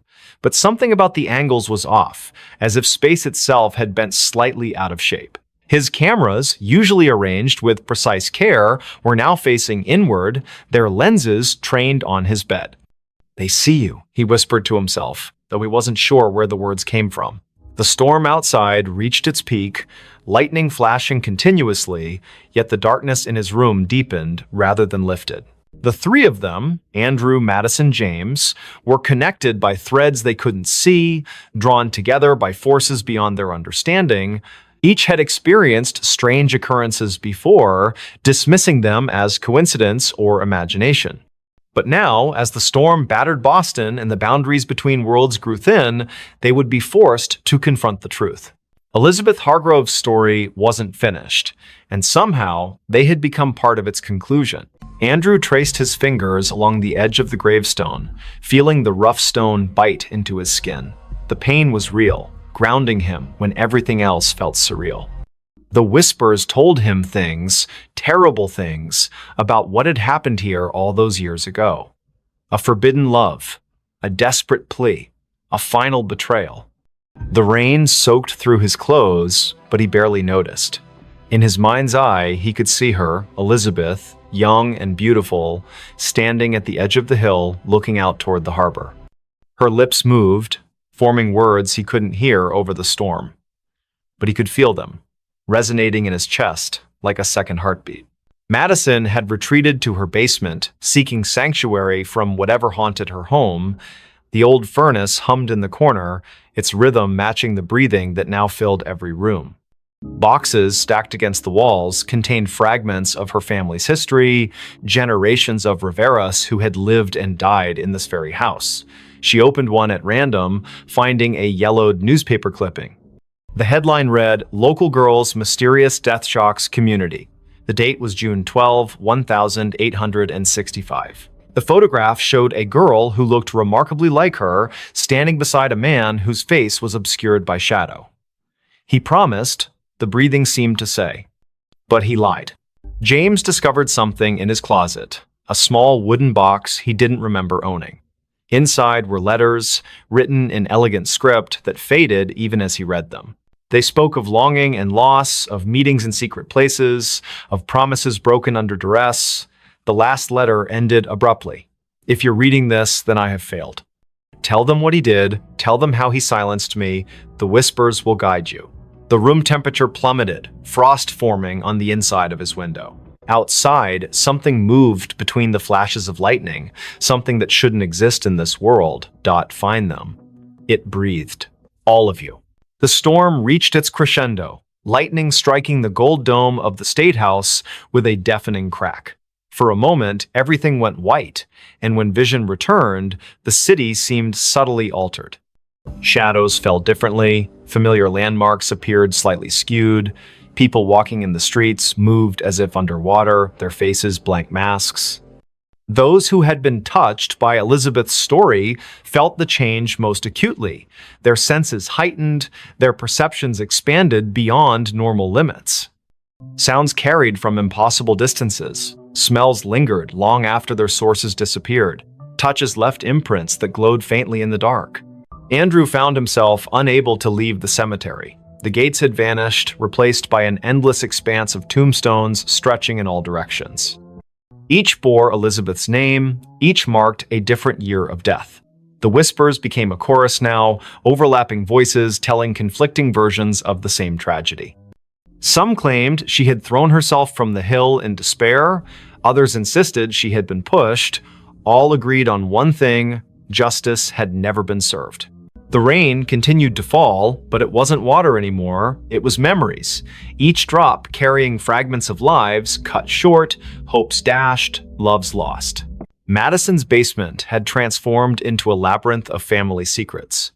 Every box she opened contained evidence of her ancestors' involvement in Elizabeth's fate, letters of condemnation, witness statements, a blood-stained handkerchief.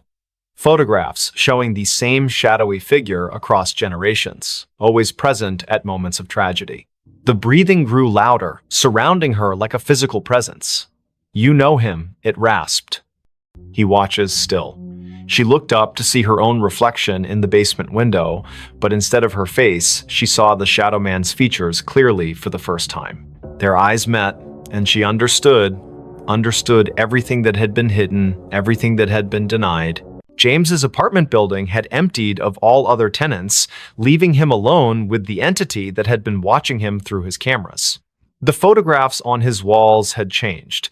Each now showed the same scene. Elizabeth standing at the edge of Copp's Hill, reaching out to someone just out of frame. The seventh figure in his broken photograph had clarified, revealing features that matched the Shadow Man from Madison's past. The wooden box had multiplied, filling his living room with identical copies, each containing variations of the same tragic story. "We are witnesses," the voice whispered directly into his mind, "and we are judged." As the supernatural storm raged, drawing energy from centuries of buried guilt and unresolved grief, the three found themselves converging at number 17 Pinckney Street. The house that had seemed merely old and empty now pulsed with malevolent life. Its windows reflected scenes from the past. Elizabeth's final moments played out endlessly, each iteration slightly different, each ending the same. The front door stood open, inviting them inside to witness the truth. The interior defied physics. Rooms stretched impossibly far, staircases led to nowhere, doors opened onto other dimensions. In the center of it all stood the Shadow Man, finally revealed in full. His face was a composite of every person who had ever turned a blind eye to injustice, every authority figure who had dismissed Elizabeth's pleas for help. "It's time," he said. his voice a chorus of thousands. Time to break the cycle. The house shook violently as reality struggled to contain the weight of so many unresolved wrongs. Andrew, Madison, and James realized simultaneously that they had been chosen not as victims, but as instruments of resolution. Each carried a piece of Elizabeth's story within them. Andrew through his ancestral connection to the hill, Madison through her family's complicity in the cover-up, James through his ability to capture truth in images. Together, they formed a conduit through which Elizabeth's voice could finally be heard, her story told in full, her justice served. The Shadow Man began to dissolve, his form unraveling like smoke caught in a strong wind. "Too late," he whispered, fragments of his essence dispersing into the ether. The truth cannot be contained. The house around them started to collapse, folding in on itself as centuries of lies unraveled. Through the destruction, Elizabeth emerged, not as a ghost, but as a manifestation of collective memory given form. Her eyes held all the sorrow of her age, yet also a spark of hope newly kindled. The storm broke as suddenly as it had begun, leaving behind an eerie calm. Number 17 Pinckney Street stood intact once more, its windows dark and its for sale sign swaying gently in the evening breeze. Andrew, Madison, and James found themselves standing on the sidewalk, drenched and disoriented but whole. The whispers had ceased, replaced by the natural sounds of a city recovering from a summer storm. Lightning flashed one last time, illuminating the hilltop where Elizabeth had stood so long ago. For a brief moment, they thought they saw her silhouette against the darkening sky, her hand raised in farewell. Life in Boston returned to normal, though those who had been touched by the supernatural events carried their experiences like scars, invisible to others, but ever present in their minds. Andrew devoted himself to preserving local history, ensuring that stories like Elizabeth's would never be forgotten again. Madison worked to uncover other buried truths in her family's past, determined to break cycles of silence and denial. James continued taking photographs, but now his lens sought to capture not just images, but essences, the intangible elements that made people who they were. On quiet summer evenings, when storms gathered over the city and the wind whispered through the ancient trees, some claimed they could still hear Elizabeth's voice. Not demanding vengeance, not seeking pity, simply reminding those who would listen that truth has a way of emerging, no matter how deeply it is buried. And sometimes, when passing number 17 Pinckney Street, particularly sensitive souls might catch a glimpse of movement in an upper window or feel a gentle touch on their shoulder, accompanied by the softest of whispers, "Thank you." The story of Elizabeth Hargrove became legend in certain circles, a cautionary tale about the dangers of ignoring injustice and the power of collective memory. Her name appeared in historical records, her story told in museums and walking tours. Yet those who had truly known her, Andrew, Madison, James, understood that her presence lingered not in these official accounts, but in the spaces between them. In the moments when the world seemed to hold its breath, when shadows fell just a little too deep, when the wind carried voices from another time, Boston continued its march forward, oblivious to the thin veil separating past from present. Summer storms still rolled in from the Atlantic, lightning still illuminated the gold dome of the State House. Children still played in the shadow of Copp's Hill, unaware of the tragedy that had unfolded there so long ago. But somewhere, in the fabric of the city itself, Elizabeth's story continued to resonate. A reminder that some truths refuse to be silenced. Some voices continue to breathe long after their bodies have turned to dust.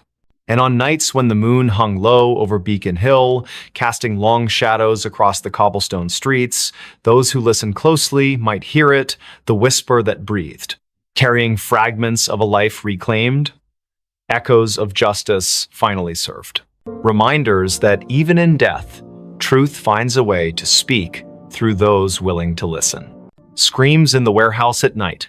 The winter air in Savannah carried an unusual chill, even for Georgia.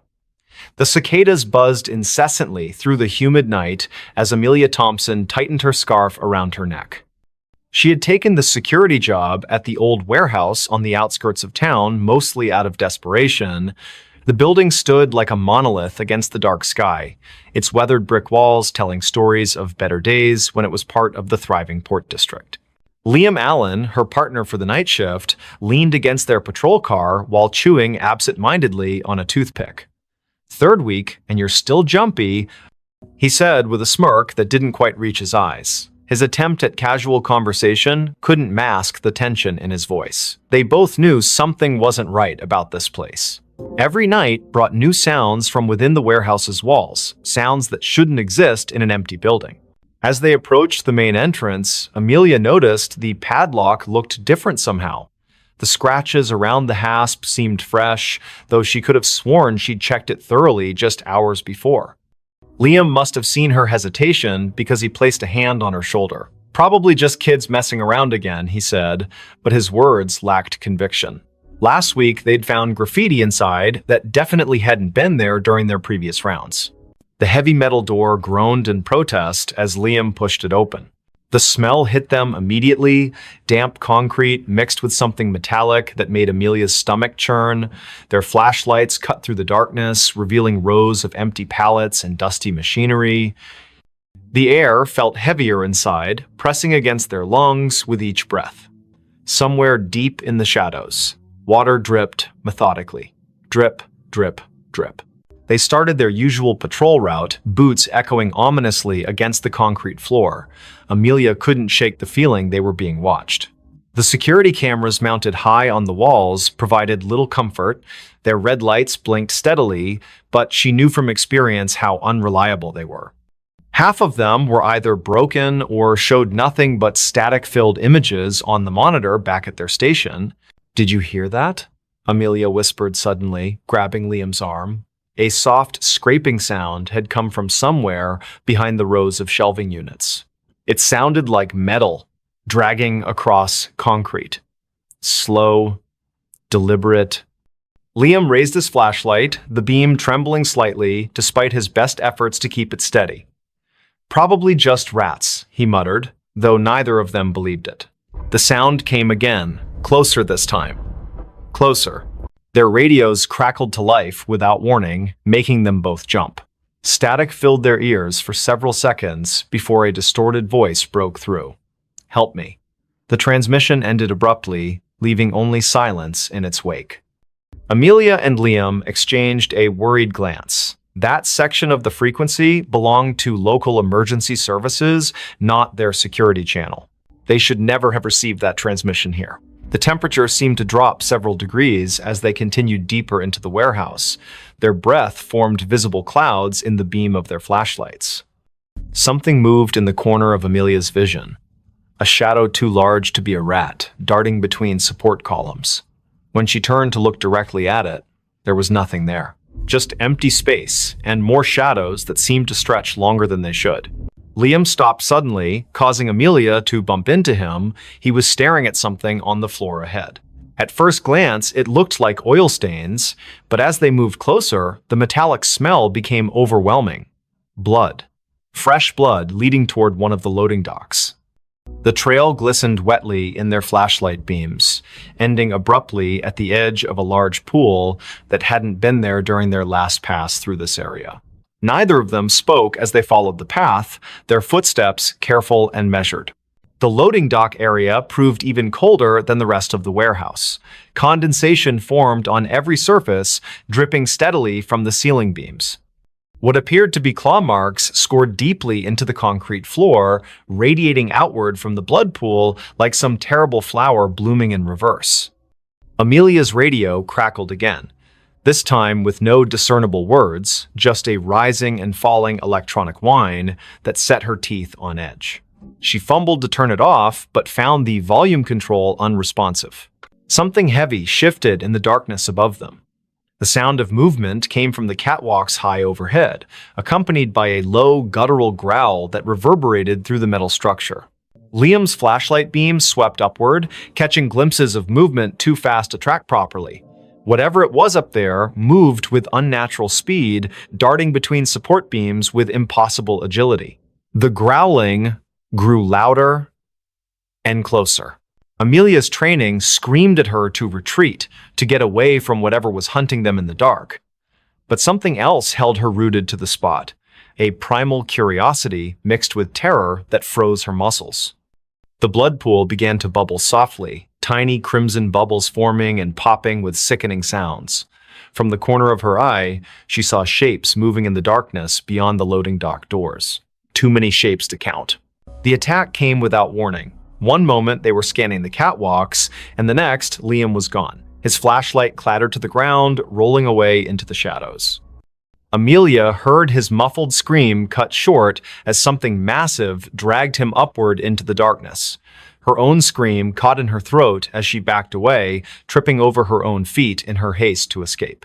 The thing on the catwalk let out a triumphant roar that shook dust from the ceiling. She scrambled backward, her flashlight beam dancing wildly across the warehouse floor. More figures emerged from the shadows now, surrounding her.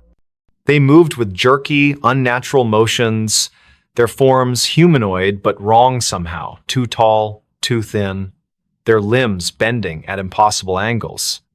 The largest figure, presumably what had taken Liam, dropped down from the catwalk with a deafening crash. Its eyes glowed faintly in the darkness, fixing on her with predatory intelligence. The cicadas outside had grown louder, their buzzing almost deafening now. Amelia realized with growing horror that their pattern matched the rhythm of the creature's movements. Each step it took toward her synchronized perfectly with the insect's chorus. The other figures began to circle her, closing in from all sides. Their breathing sounded wet and labored, like liquid being forced through cloth.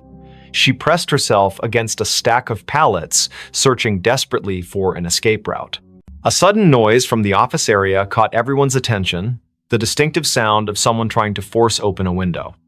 The creatures hesitated, their heads snapping toward the disturbance with unsettling speed. Amelia seized her chance, diving between two of the smaller figures and sprinting toward the main entrance. Behind her, she heard snarls of frustration as the creatures debated whether to pursue her or investigate the new intruder.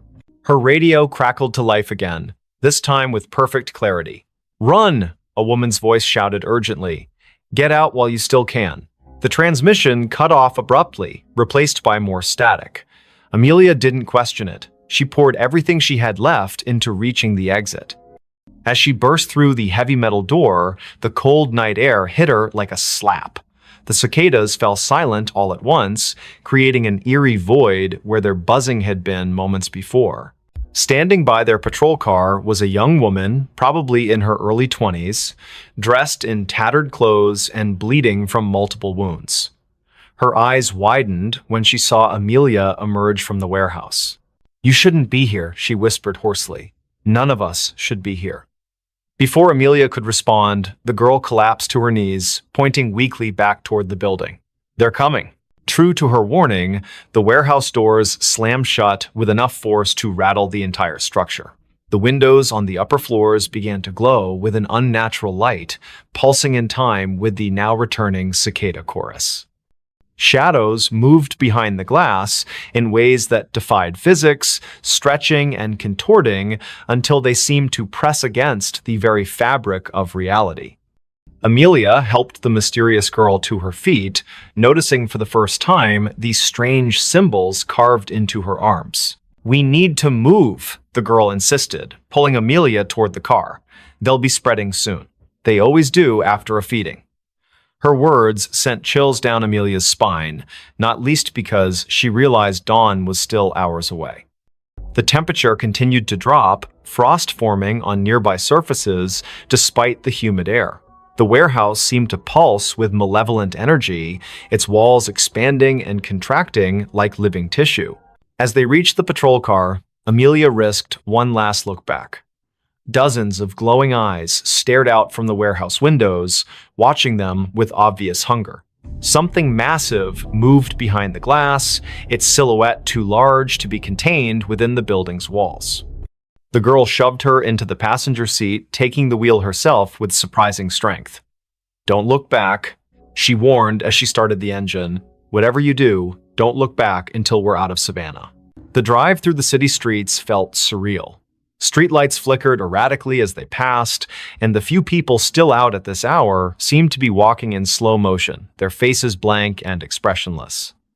The girl Spiel, who introduced herself only as Rachel, kept checking the rearview mirror obsessively, muttering about spread patterns and infestation zones. Amelia wanted to ask questions, but found herself unable to form coherent thoughts, let alone words. They reached the city limits just as the first hints of dawn began to lighten the horizon. Rachel visibly relaxed, though she maintained their speed well above the legal limit. "You got lucky tonight," she said finally. "Most people don't make it out of there alive, especially not after hearing the screams." Amelia opened her mouth to ask what she meant, but Rachel cut her off.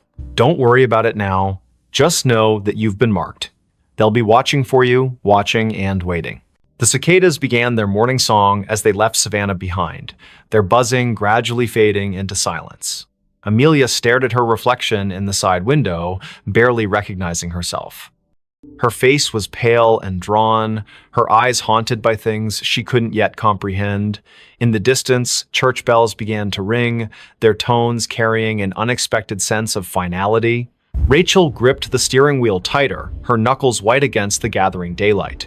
Somewhere behind them, in the heart of Savannah's industrial district, the warehouse stood silent and still. Its walls bore fresh scratches and scorch marks that hadn't been there the night before. Inside, pools of blood slowly dried on the concrete floors, already beginning to attract flies. The security cameras remained offline, their lenses cracked and blackened. High above, on the catwalks, something waited patiently for nightfall. Something that remembered the taste of fear. Don't just watch in the dark, click subscribe, like, and join now. Before we begin, tell me, where are you listening from and what time is it there? The secret without a name. The cold was biting, and the silence of Anchorage's streets at 2 a.m. felt unnatural. Amelia Mitchell pulled her coat tighter around herself as she hurried down a dimly lit sidewalk. The snow crunched under her boots, each step echoing in the stillness like an unwelcome intrusion. She shouldn't have been out here this late, but something about the call from Sophia Miller had made her stomach churn, a desperate voice pleading for help before the line went dead. Amelia's breath came out in visible puffs, quickening with every second that passed. Her gloved hands tightened around the strap of her bag as she turned onto Sophia's street. It was eerily empty. The kind of emptiness that didn't feel right even for a place buried deep in winter. Streetlights flickered above, casting long shadows on the snow-covered ground. The houses here were mostly dark, their windows staring blankly into the night, except for one, a faint light glowed behind closed curtains at the end of the block. That must be it, she thought, her heart pounding harder now. Sophia lived alone, always insisting she liked the quiet solitude of Anchorage winters. But tonight, there was no answer when Amelia knocked on the door. She tried again, louder this time, her knuckles rapping against the wood with urgency. "Sophia? Are you there?" Only silence greeted her, broken only by the distant hum of power lines swaying in the wind. She reached for her phone to call again, but just as her thumb hovered over the screen, she heard it a faint creak from inside the house. It wasn't enough to dismiss as settling wood, it carried weight, purpose. Amelia hesitated, then pressed her ear closer to the door. Another sound followed, softer but unmistakable, shuffling footsteps, moving away from where she stood. "Sophia?" she called again, her voice trembling. No response. Just the oppressive silence pressing back against her words. Then, without warning, the doorknob began to turn slowly. So slowly, it seemed deliberate. Amelia stumbled backward, nearly slipping on the icy steps leading up to the porch. Her pulse roared in her ears as the door swung open wide, revealing nothing but darkness beyond. There was no one there, not immediately anyway. But as Amelia forced herself to peer inside, she noticed something odd, a trail of wet footprints leading further into the house. They weren't hers. They couldn't be. She hadn't stepped inside yet. And they weren't fresh either, not entirely. Some parts of the prints gleamed with melted snow, while others looked older, partially dried and smeared as if someone or something had walked through days ago but left traces that refused to fade. Against her better judgment, Amelia stepped inside. The warmth of the house hit her instantly, though it brought little comfort. Something about the air felt wrong, stale, heavy, as if it hadn't circulated properly in weeks. She glanced around the living room, taking in the familiar clutter of books and photographs scattered across shelves. Everything seemed normal, until she saw the photo frame lying face down on the coffee table. She picked it up cautiously, turning it over. It was a picture of Sophia smiling brightly next to Jackson Cole, her boyfriend or ex-boyfriend, depending on who you asked. Their faces were scratched out violently, gouges cutting through the glass like angry scars. A chill ran down Amelia's spine. This wasn't random vandalism. Someone had done this deliberately, methodically. Before she could process what it meant, another noise caught her attention, a low scraping coming from somewhere deeper in the house. It sounded like nails being dragged along a hard surface, slow and rhythmic, punctuated by pauses that somehow felt more menacing than the sound itself. Amelia swallowed hard, clutching her phone tightly in her hand. She considered calling the police, but what would she say? That she broke into her friend's house because of some creepy noises? They'd think she was crazy. Instead, she moved cautiously toward the hallway, following the sound despite every instinct screaming at her to leave. The hallway was narrow, lined with family portraits that seemed to watch her as she passed. Each frame held a face frozen in time, eyes staring ahead as if waiting for something. At the far end, a door stood slightly ajar, light spilling out from within. The scraping grew louder, closer, and Amelia realized it was coming from behind that door. Her palms were slick with sweat beneath her gloves as she pushed it open just enough to peek inside. What she saw stopped her dead in her tracks. The room was small, cluttered with boxes stacked haphazardly against the walls. In the center sat a chair, and on the chair was Sophia, or at least what remained of her. Her body slumped forward unnaturally, head hanging limp as if her neck couldn't support its weight anymore. Blood pooled beneath the chair, dark and congealed, staining the hardwood floor. But the worst part was her face, or rather, the absence of it. Where Sophia's features should have been, there was only smooth, featureless skin stretched taut over bone. Amelia gagged, stumbling backward as bile rose in her throat. She wanted to scream, to run, but her legs wouldn't obey. Instead, she froze, transfixed by the sight before her. And then, from somewhere behind her, a voice spoke softly, almost kindly. "You shouldn't have come." She spun around, heart hammering wildly, but there was no one there. The hallway was empty, the portraits still staring silently ahead. Yet the voice lingered in her mind, repeating the same phrase over and over. "You shouldn't have come. You shouldn't have come." Amelia backed away, tripping over her own feet as she tried to retrace her steps toward the front door. But the layout of the house seemed different now, distorted somehow. Doors that hadn't been there before appeared in the walls, leading to rooms she didn't recognize. Shadows shifted unnaturally, twisting into shapes that defied logic. She could hear whispers now too, overlapping voices murmuring in tones too low to understand. Panic set in fully as she realized she was trapped. Every step she took led her deeper into the labyrinthine nightmare of Sophia's home. The air grew colder with each passing moment, frost creeping up the walls and forming intricate patterns on the ceiling. And always, the whispers followed her, growing louder and more insistent. Finally, she found herself in a room she didn't remember entering. It was larger than any other space in the house, impossibly so, with walls made entirely of mirrors.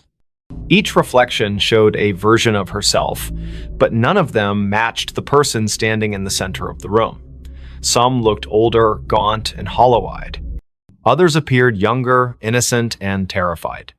One reflection wasn't even human. It was a twisted, monstrous figure with elongated limbs and a mouth full of jagged teeth. Before she could react, the reflections began to move independently, stepping out of the mirrors and surrounding her. Their movements were jerky, unnatural, and they all spoke in unison, their voices blending into a single cacophony. "You know the secret," they hissed. "You've always known." Amelia shook her head frantically, tears streaming down her face. "I don't know anything," she screamed. But the figures only drew closer, their cold breath brushing against her skin. One of them reached out, its fingers brushing her cheek, and suddenly memories flooded her mind, memories that weren't hers. Images of Sophia, of Jackson, of secrets whispered in the dark, of a nameless thing lurking just beyond the edge of perception, waiting patiently for someone foolish enough to stumble upon it. And then everything went black. When Amelia woke, she was outside again, lying in the snow. The house was gone, replaced by an empty lot surrounded by trees. Her phone buzzed in her pocket, and she fumbled to retrieve it, hoping desperately for some explanation. There was a text message from an unknown number containing only 3 words: "Tell no one." She stared at the screen, her hands shaking uncontrollably. Somewhere in the distance, she heard laughter, soft, childlike, and utterly devoid of joy. The whisper that never opened. It was 3 in the morning when Lucas Bennett first heard the sound. A faint whisper carried by the icy wind that swept through the narrow streets of Los Angeles. The city was unusually quiet for a place that never slept, its usual hum of life replaced by an unsettling stillness. Frost clung to the palm trees lining the sidewalks, their leaves glistening under the dim streetlights. Lucas had been walking home from his late shift at the diner when he noticed it, the whispering that seemed to follow him wherever he went. He pulled his jacket tighter around himself, trying to shake off the chill that wasn't entirely from the cold. The whisper grew louder as he passed an alleyway between 2 old brick buildings. It sounded like words, but nothing coherent, just fragments of syllables that danced at the edge of understanding. His pace quickened, boots crunching against the frost-covered pavement. He told himself it was just the wind playing tricks on him. But deep down, he knew better.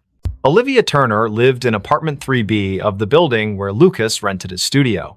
She had moved in 6 months ago, and they had exchanged polite greetings in the hallway occasionally. But tonight, when Lucas finally reached his floor, he found her standing outside her door, her face pale and drawn. Her hands trembled as she fumbled with her keys, dropping them twice before managing to unlock the door. Something about her demeanor made Lucas pause. "Everything okay?" he asked, his voice softer than intended.